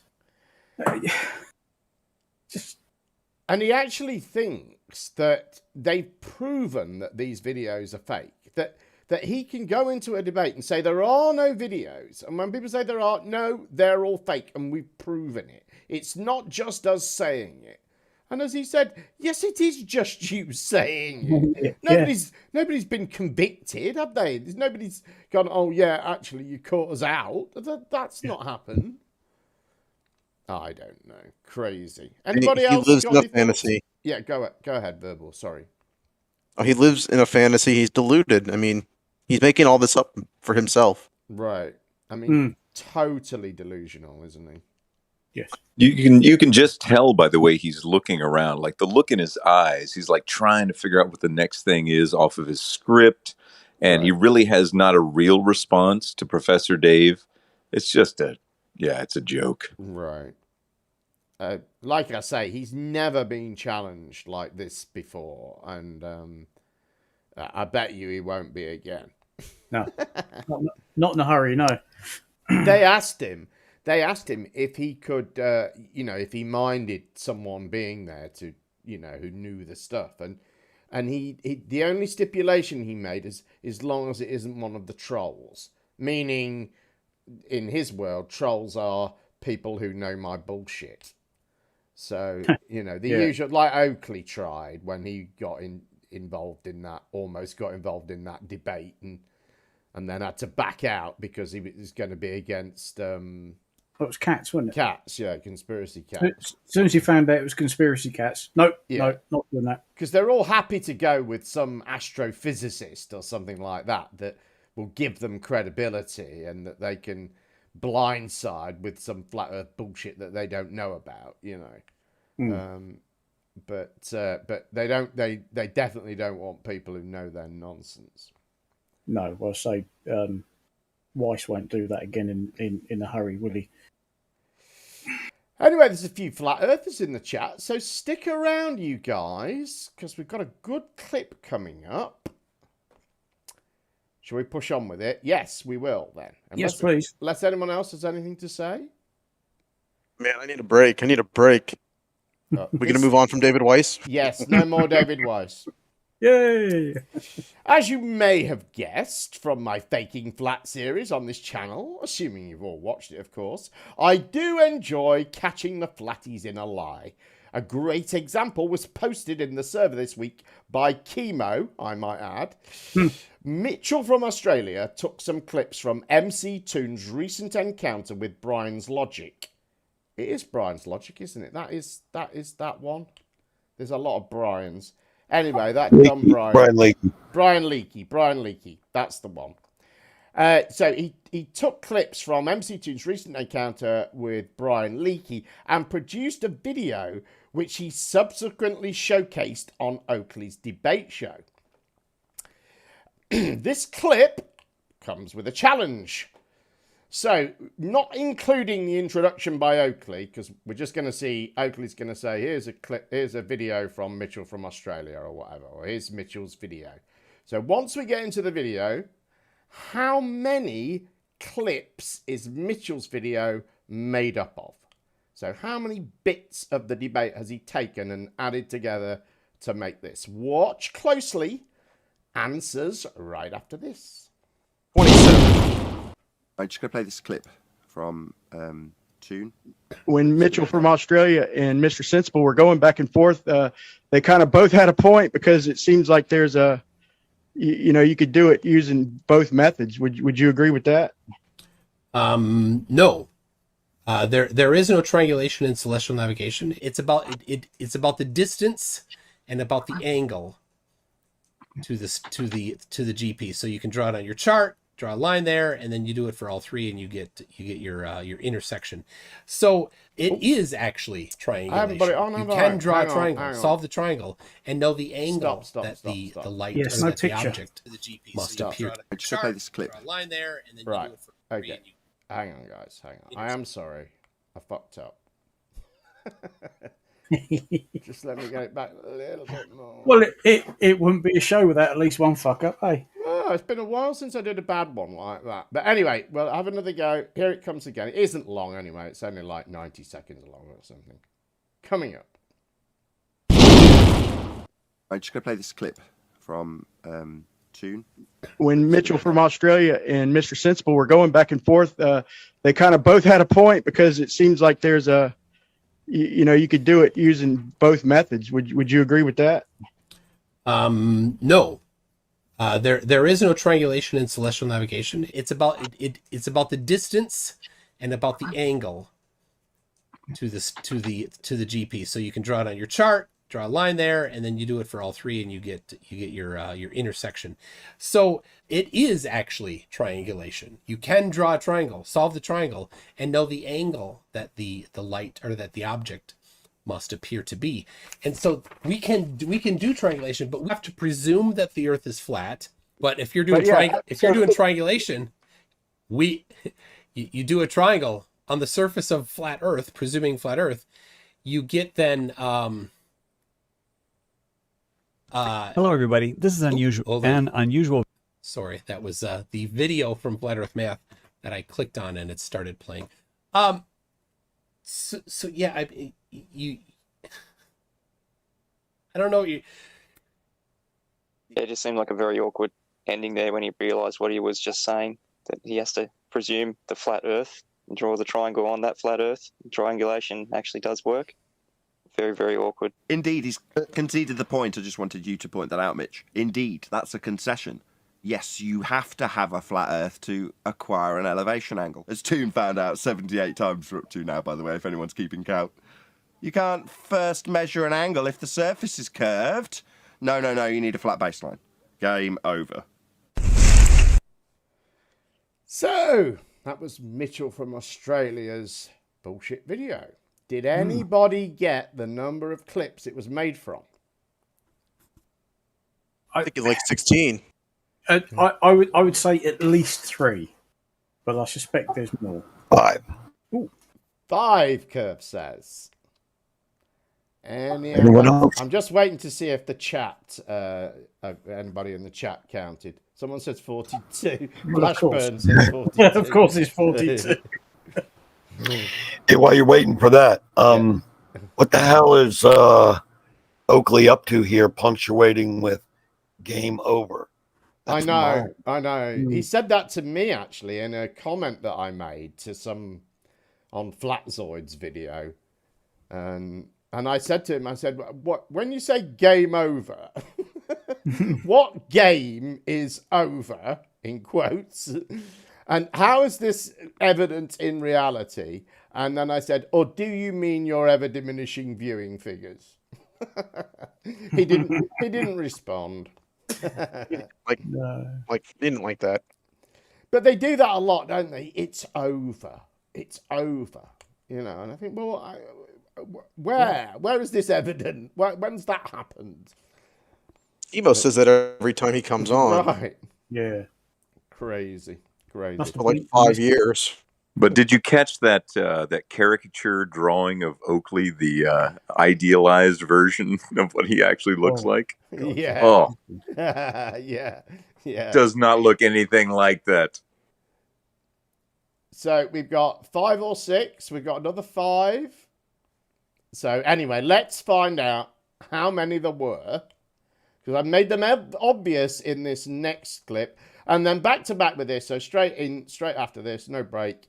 We'll get a breakdown of each clip, and you can see its original context.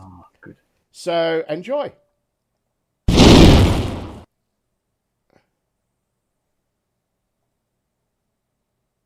I'm just going to play this clip from Toon. When Mitchell from Australia and Mr. Sensible were going back and forth, they kind of both had a point, because it seems like there's a, you could do it using both methods. Would you agree with that? No.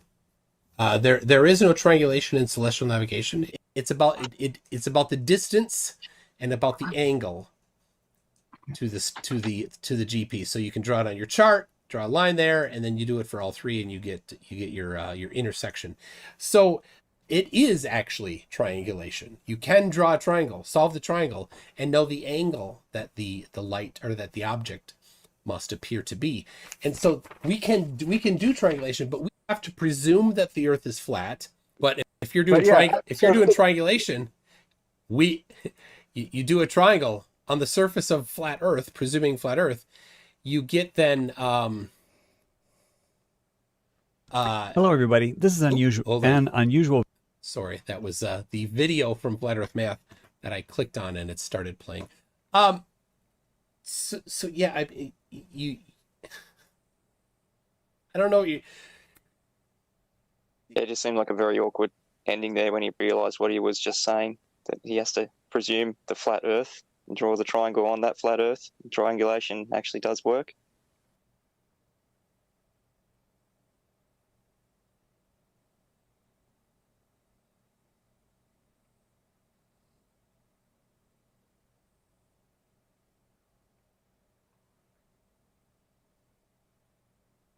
Are you up for playing any audio? Because I trimmed out a bit. That would you play audio from MC Toon's channel, or are you not into that? I don't mind. What have you trimmed out? How can I play it? I'll send through Skype, see if you want to play it. Okay, yeah, I don't mind. At this point, there's nothing they can say that won't be humiliating. Well, there's two things. There's him saying that nobody has attempted his challenge, his big challenge that apparently everyone's scared of. But there was someone, this Brian Leakey, that came on and gave him the coordinates, and MC Toon's like, yeah, that's right. Like, what gives? Why hasn't he got the money? Not that I really care, but oh, he didn't pay? Oh, what a surprise! What I was more interested in is MC Toon talking about triangulation and that sort of thing, contradicting himself. That's what I'm trying to look for here. When Mitchell from Australia and Mr. Sensible were going back and forth, they kind of both had a point, because it seems like there's a, you could do it using both methods. Would you agree with that? No. There is no triangulation in celestial navigation. It's trilateration. And so I don't know where you might use triangulation, because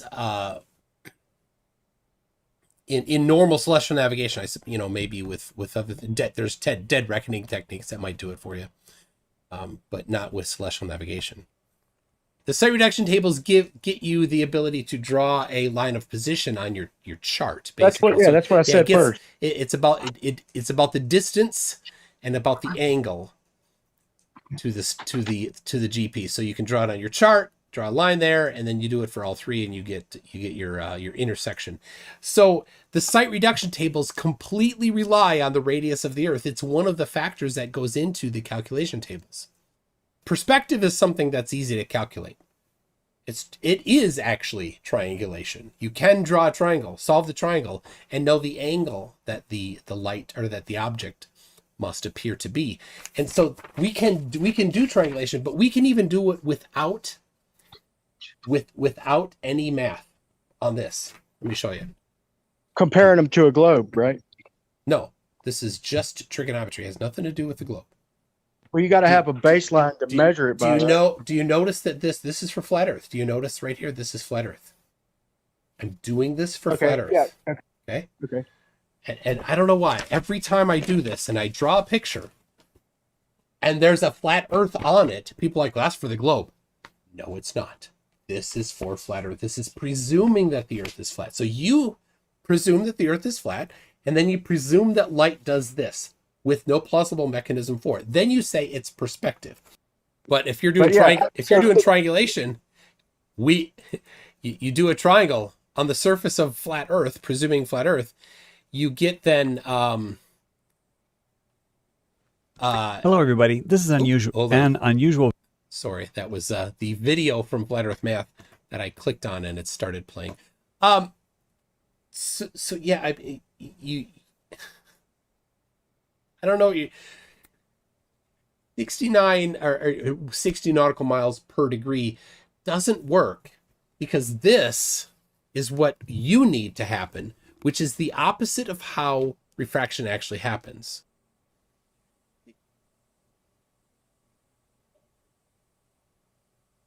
Okay, that's that. So, Mitch. Was that serious? Everyone else. Did I hear? Hello. Just Mitch. It's him that's got the point on this. Go ahead, Mitch. It just seemed like a very awkward ending there when he realised what he was just saying, that he has to presume the flat Earth and draw the triangle on that flat Earth. Triangulation actually does work. Very, very awkward. Indeed, he's conceded the point. I just wanted you to point that out, Mitch. Indeed, that's a concession. I was going to ask Mitchell, was the person speaking there a flat earther? Yes.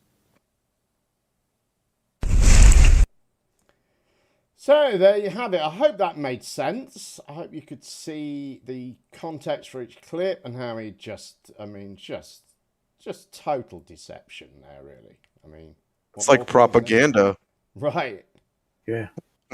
And they all fell for it, didn't they? They were all excited. Oh, was he a flat earther? And you know what I mean? Just all 10th man you could hear jumping for joy. Mm-hmm. And we thought Failsoid chopping a few frames out was bad, but that's appalling. Right. I mean, it is bad, isn't it? And I think it shows the state of flat Earth, really. If this is how they... Because you heard him introduce it. He said, I trimmed a bit out. He didn't say I edited a video together of the highlights or something, which is how Chemo was trying to present it when I pointed out how that had been made. Yeah. Because one thing I noticed in the clip, you could hear that the words that were being ended on were the words that MC Toon was using to start the next clip. So he sliced them together to make it sound like it was one continuous. Right. Clip. Right. Intentionally. He did. I mean, it was... And the way he talked about it afterwards, he knew it was awkward there because he knew he'd contradicted himself. Well, he didn't, because he never said that thing that you completely constructed. So, I mean, what a liar that guy is. What a fucking liar, really. Yeah. Anyway, that's that. Shall we move on? Yes. Got Flatlanders coming up. But before that, and very, very quickly, where's the thing for it? Level was a Flat Earth documentary released a few months ago and produced by Sean Hibbler in association with Eric Dubay. Well, they are back with a part 2. Here is the trailer to The Next Level.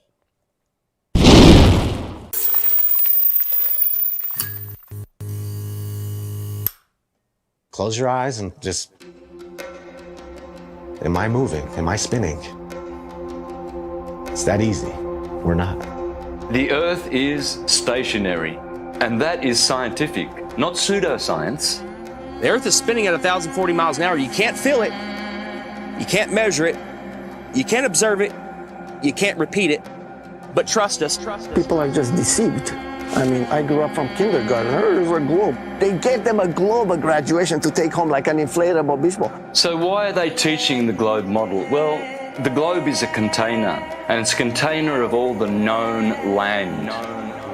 If there's more land, in the late 1800s, they were talking about more land beyond Antarctica. The North Pole is a biggie. Very glamorous destination. What if we all took our compasses out and just followed them until it stopped?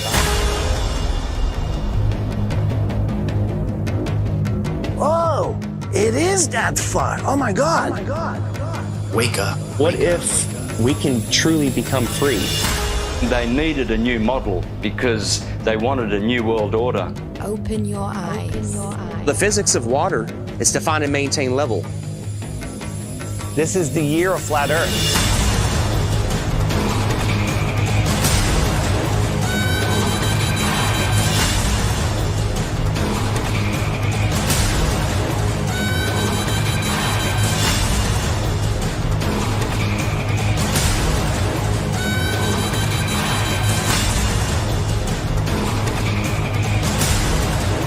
The next level.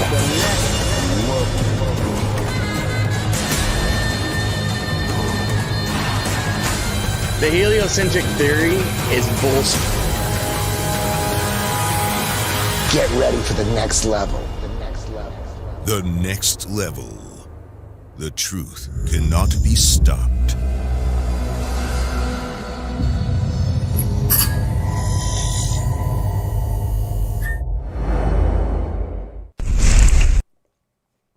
So the next level out on the 22nd is that. So that's what, next week? Exciting stuff. That music was intense. It was, wasn't it exciting? I mean, he's got a total, well, not, I was going to say totally different crew, but or people in it, but I mean, not totally different, because Tanner Stewart, Flat Earth Millionaire, was in the last one. He didn't look as gay in the last one, though. He put on his cowboy hat so he wouldn't look as gay, you know, Brokeback style. Did he not have his chaps on? Oh dear! And is it me or is it Jay Tolan Media? Does he have a different voice on his own videos? Because he didn't sound anything like him in that. And normally he's like, ladies and gentlemen. Yeah, totally different voice. It's amazing. Like he's running out of oxygen and sort of trying to sound Hispanic and running out of breath. And yeah, it's a totally different person. Well, I'm not entirely sure you're what this really movie's going to about. get to meet him because he has a big part in Flatlanders. Oh dear. What was Level, the first movie, about? It was just, if you remember, they had a gang of idiot flat earthers just presenting their evidence. So, for instance, Dave Murphy, allegedly Dave was in there, and his thing was crepuscular rays.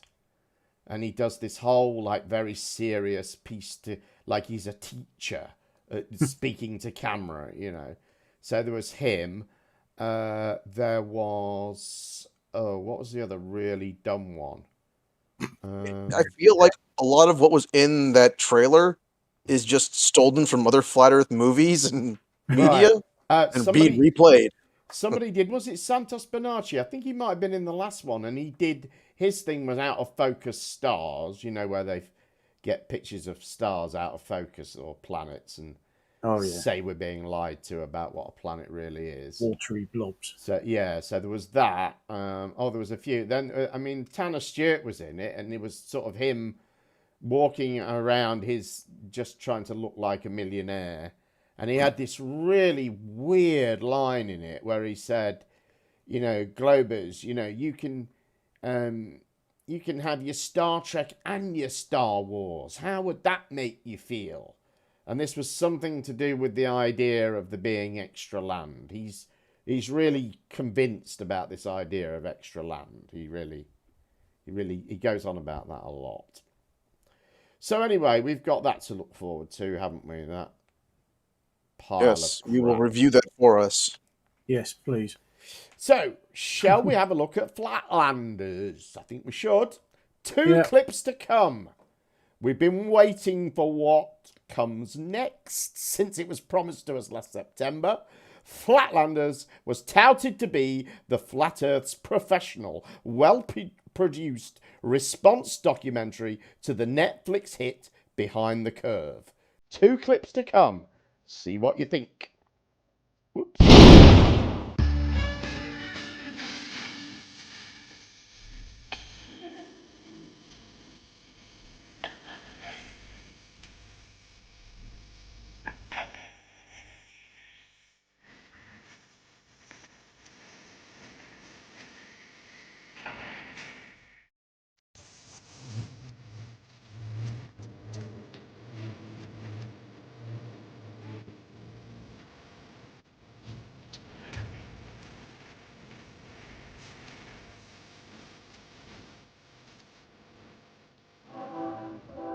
Are you guys flashing? I'm seeing that. I'm just trying to see where to look. I want to see where the ether band is mirrored. Oh, yeah. We're losing this whole area right there. Yeah. We're seeing a lot of miraging happening. Does it block it enough so you can actually see? Oh, yeah. Okay. But there's like an ether band. This was moving. There was something here. Oh, yeah, because that's the, that's like the, that's like a miraging effect happening that you normally see over the dry surfaces. Well, but no, but there's something on to the right of that, to the right here, like this. There's a brown blob there. It's right. I see it. There's something. I don't know if there's something standing there or what. But... So we're at the Salt Flats, and we are doing an observation, a mirror flash, of a distance of 35.6 miles. Sydney Silver is down at the west end. And we're down here on the east end, and we're going to be flashing mirrors. And over this distance, you shouldn't be able to see any straight line mirror shots because there's going to be a huge bulge in the middle. Could you do like some jumping up and down for us? We're trying to see if we can see you in this P900. Okay. Could you jump up and down for us? We think we got something, but... Jumping. Can you see it? Do you see any mirror flashing? No. We don't see any mirror flashing yet, so... And we don't see you jumping. There's major ether band happening up there. There's a major ether band happening. We're getting some miraging.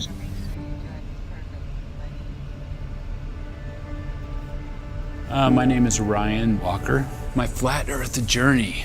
Flat Earth journey probably came to a head in 2015 at some point. I don't have that mark of day that it actually happened, but I know the journey it took once I got it into my head that something's not making sense here.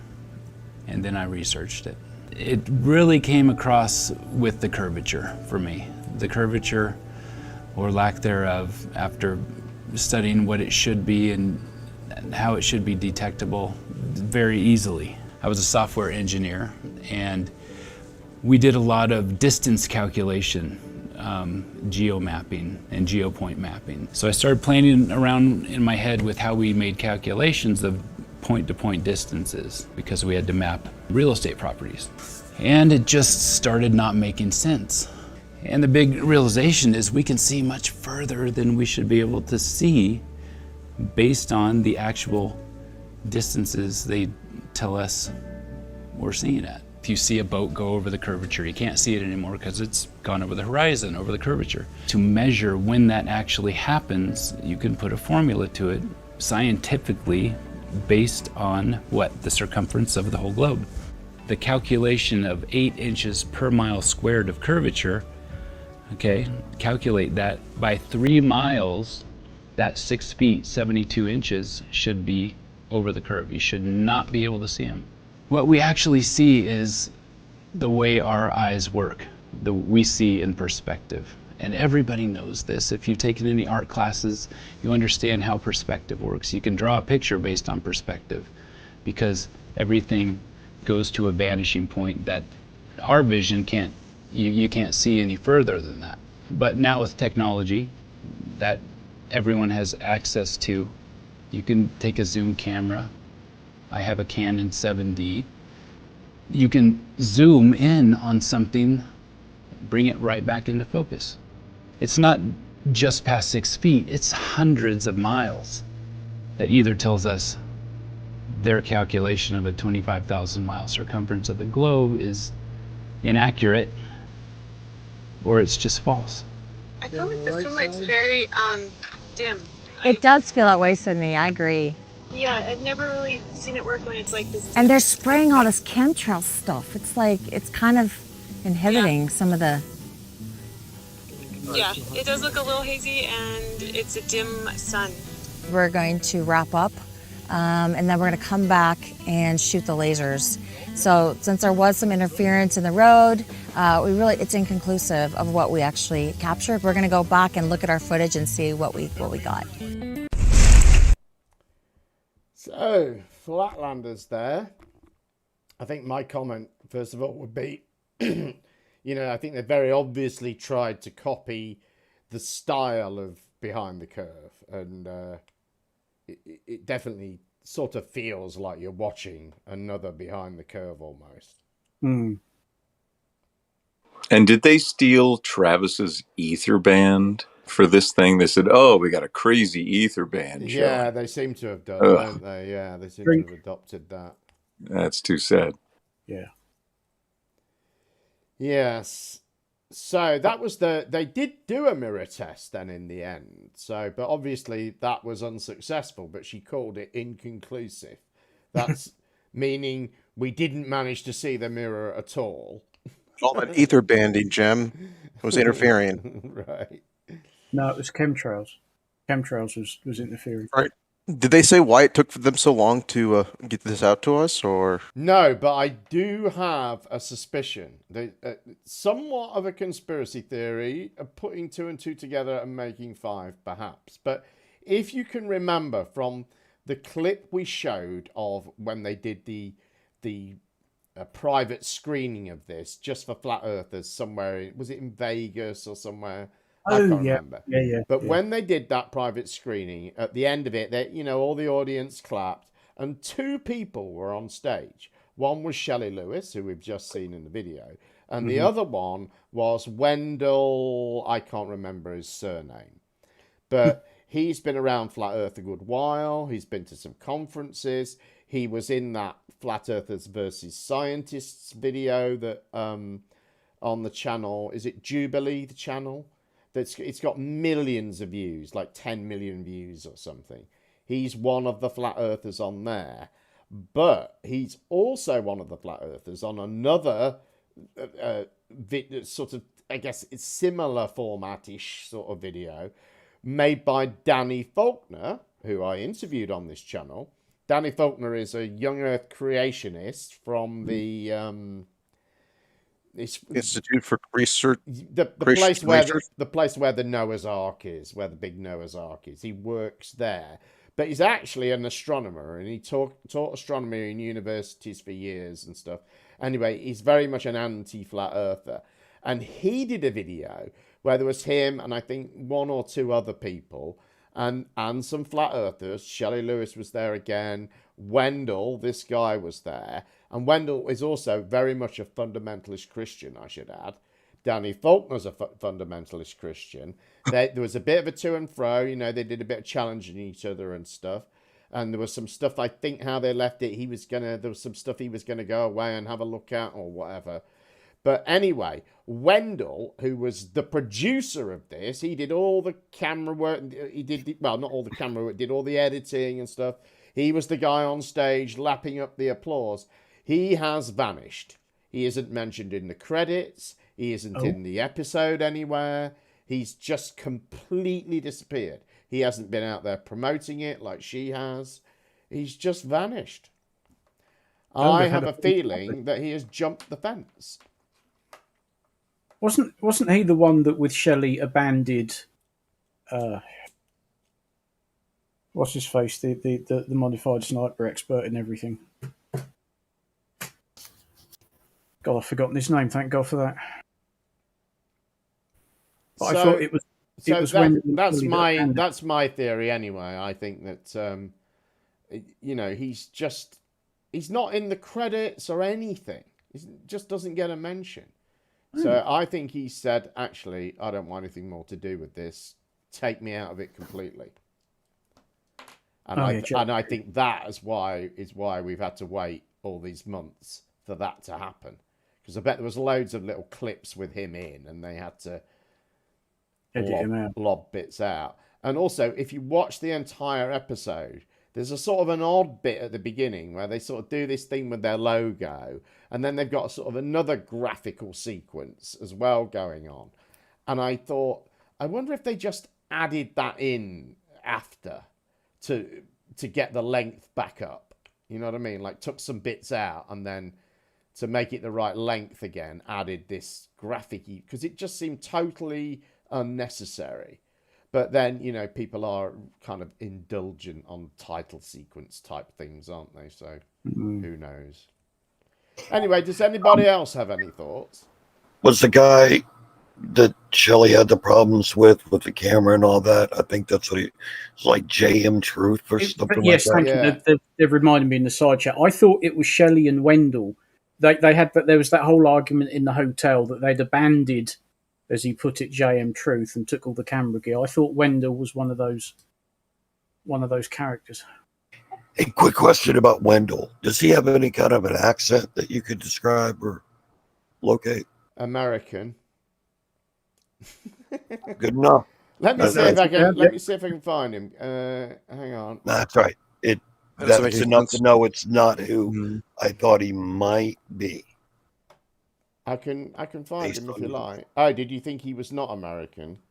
Yeah, I was hoping to hear some kind of a foreign accent from the U.S., but it's nothing. We can go on. Oh, all right. Shall we have a bit more of this then?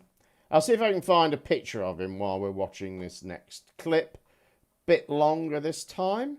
Hang on, I'll probably better read the introduction in case there's something in it you need to know. As the team complete their laser test in this one, plus meet King of Infrared Flat Earth Bullshit, J. Tolan Media. Enjoy. So I'm not trying to get from me to there. Right.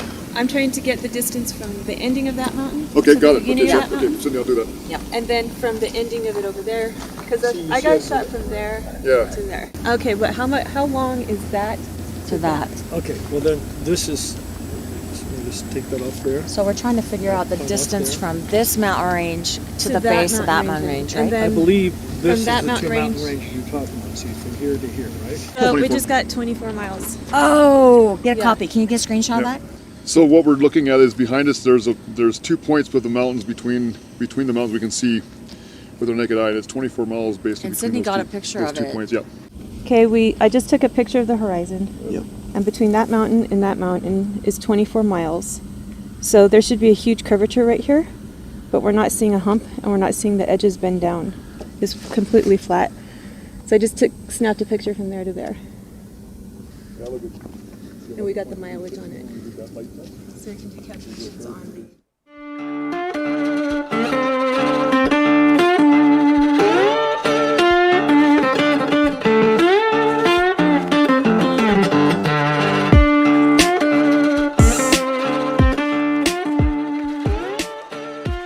I go by J. Tolan.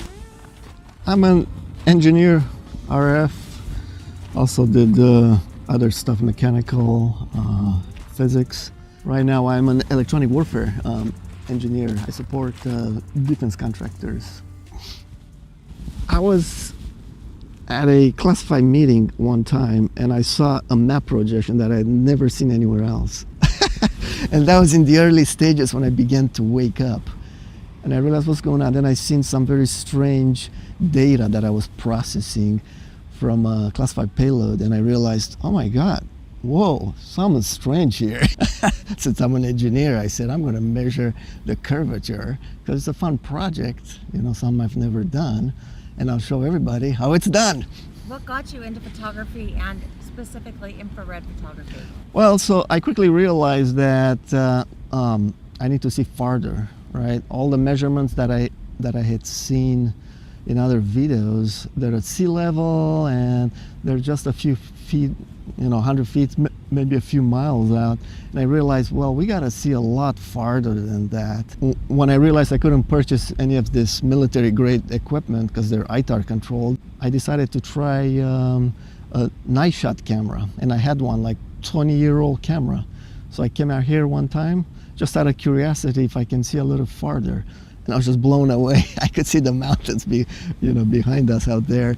And that's when I got really excited and I said, okay, I gotta purchase better equipment. And the best time is in the winter time when a lot of moisture is condensed, and the atmosphere is clear and dry. Then you can see the farthest in infrared. So by seeing farther, right, now you can have more conclusive measurements of what's hidden behind the supposed curve, right? And you can do more precise experiments with a higher confidence level than otherwise. Longer distance translates to more conclusive calculations of, the curvature, if there's any curvature. A lot of my coworkers, they're listening, they're interested in science if you present it correctly, but then they also go along with the jokes and stuff. I have a bunch of jokes taped to my to my office. Even the birthday card that I got, they took some flat earth jokes and they posted on there. But some are very interested and they know what I'm talking about, and some have corroborated from their work what I had seen.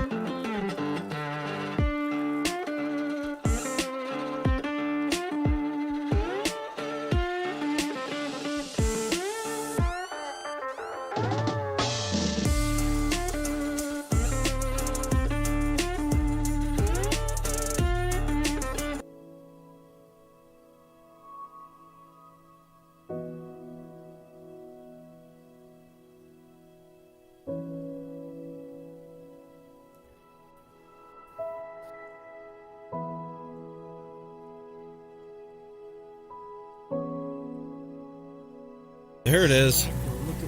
Yeah. That's 10 miles down. Oh, no, that's good. 10 miles, got it. 10 miles of laser. Yep. Bright in my eyes. Yep. Very, Flashing on very purpose. bright. It's not really moving around, it's just flashing. There we are, 10-mile mark. All right, 10 miles. Fire to is that there? That's a Yep. blue. Oh yeah. Look Oh, there. yeah. Yep. That's Okay, do it again. So this is great. We got a two-way blue. Oh, you see the blue and the green. Yeah. It's beautiful. Is that picking it up on that? Oh yeah, definitely. It's you can see it better even with the eyes. It's just Yeah. So beautiful. Oh, it's way cool. It's totally freaking clear. beautiful. Are we getting video on what we're doing here? Yeah. You can see sound? you. Yeah. There's Okay, sound. cool. There's Cool. sound. You can see This you. is great. 17.5 miles, man. Yep. Setting up at 25 miles. Here is the altitude showing 4221. Okay. Tell them to turn it off. 25 miles. Turn off. Yeah, I just Turn off. turn off the laser. Yeah, I just want to make sure that's. Turn off the laser. Wait, what's? Turn it back on. Okay, go back on with it, okay? Oh, there it is. I'm trying to see what you're seeing. So That white light is really throwing me off. The big white lights on the freeway are throwing me off. yeah, well, okay, we got the blinking right, we got the blinking tower, and we have the red lights beside it. They're to the left of that. See, look, that's purple. I think we're seeing light. That's them. Okay, we're gonna try to lock you on then. Okay. So you have to tell us when you're. We got it. We see you guys. There it is. This is Shelley's position where we were seeing the laser from. That's the exact GPS, and the odometer. And from us, it says 35.5.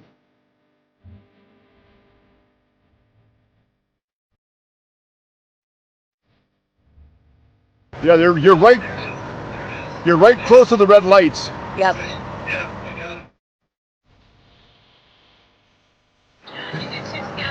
Do two together. Can you do two together, David? Yeah. You see it? You see it? Yeah, well, there it is.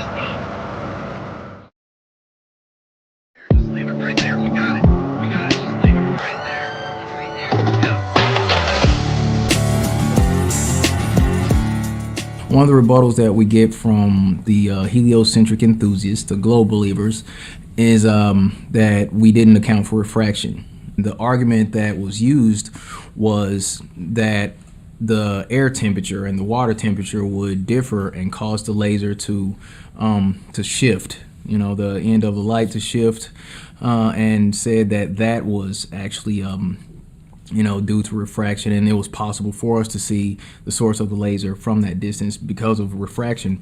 But looking into what refraction really is, the definition is when light passes through a medium that causes the light to move slower, passes through a medium. Now, we didn't pass it through a different medium, and if you Google refraction, you'll actually see lasers firing into water, and they'll go in at one angle and then bend and come out at another angle. The only thing is the water was level and the laser was parallel to the water, so it's pretty much invalid. 7 feet off the water. About 7 feet off the water. Okay, so here, I'm gonna lean down a little bit. It's like the tide's coming in. So hold on. Let me back this thing up a little bit. The water's coming in. Yeah. We're on the ground right now. 10 miles away. Huh? Do we need to get into the water? Let's get into the water a little bit. Huh? Oh, look, people. Hold on. We're in the flipping water and you can still see the laser. One of these folks, if they're standing in a room or in some area, a coliseum or something, they see a red dot on them, they're gonna get out of the way because they know that laser pointing at them is going to fire a bullet straight at them, and they're not going to say anything about refraction and just say, forget that, it's never going to happen. But they like to make these adjustments only when we're using these arguments to prove flat Earth. What a fucking idiot, really. What a plonker he is. Yeah. So yeah, that was them doing their laser test. They can see the laser. Yeah, I mean, it was interesting. I thought when they did the sort of reversal of it, of the 35-mile one, and they're going, "Oh yeah, we can see it. Do two, yeah, we can see it." Clearly, what they could see was the laser lighting up the sky. They weren't seeing the laser. We don't know what they were seeing because it looks like they were just literally putting it on a tripod and shining it around in a big circle. Right. It didn't look like they were setting it up plumb or anything. But the argument for these isn't, refraction is a factor, but it's not really refraction. For me, it's the fact that the laser spreads out in a great big cone and you don't know which bit of it you're looking at. So it's all happening. Right. And it's refracting. Well, what I find most offensive seeing them is, we've got all these groups of people that they're all hoarding far more than their fair share of stupid. Right. And I think it should be more evenly distributed throughout the population. Well, when we saw that private screening and Jaron was sort of giving his critique, and he wasn't horrible to them, but he wasn't complimentary, and I can kind of get why, because it must be frustrating for him when he went to all that trouble with his laser test of having these boards and cutting holes in them so that he knew that he was seeing the actual laser in a straight line.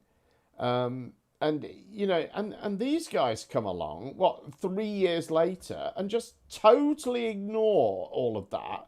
And just go, we'll just wave a laser around. That'll prove the Earth's flat. That's been done, I don't know how many hundreds of times before. Another point I would make is the girl that you saw there saying, Sydney, who's actually rest in peace. She died actually after the making of this. Oh my God, is this movie cursed? I know. But she was doing her thing where she took a photo of the horizon. It should be a massive hump, and it should be leaning down.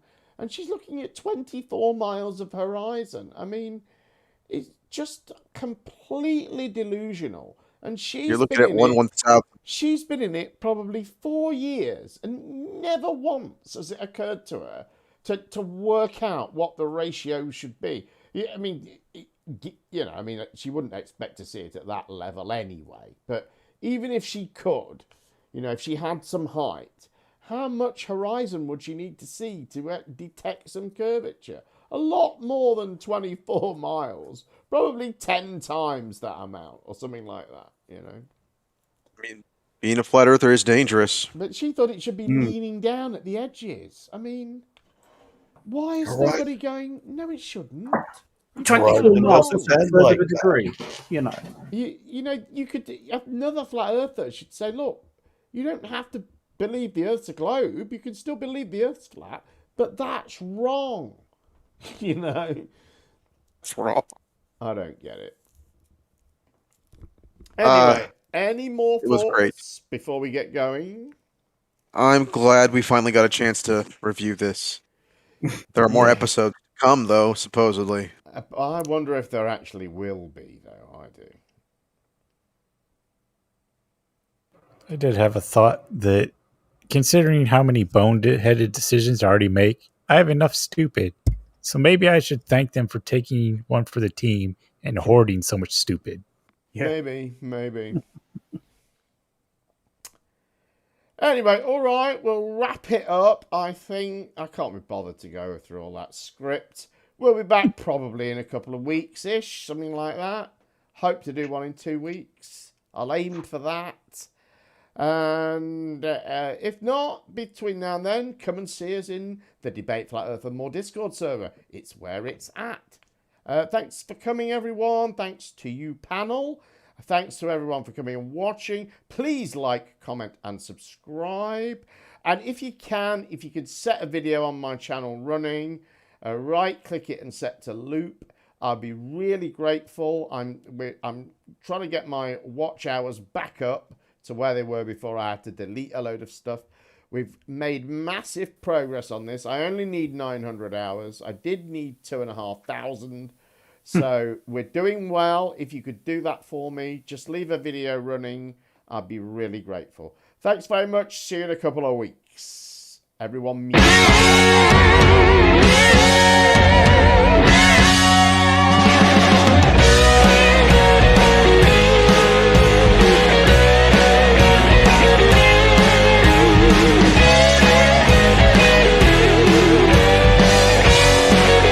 Stop talking about it and do something! Suck my dick, Earth, with that bullshit. Really? It's like a gentle hate. Do we have another benevolent star here? Good afternoon. Good afternoon. Are you benevolent and your friend? My name is Logan Paul, and I think I'm coming out of the flat earth closet. This is so fucking depressing. I can't be a flat earth person. You can't have it both ways. You can't have a flat earth and things making sense.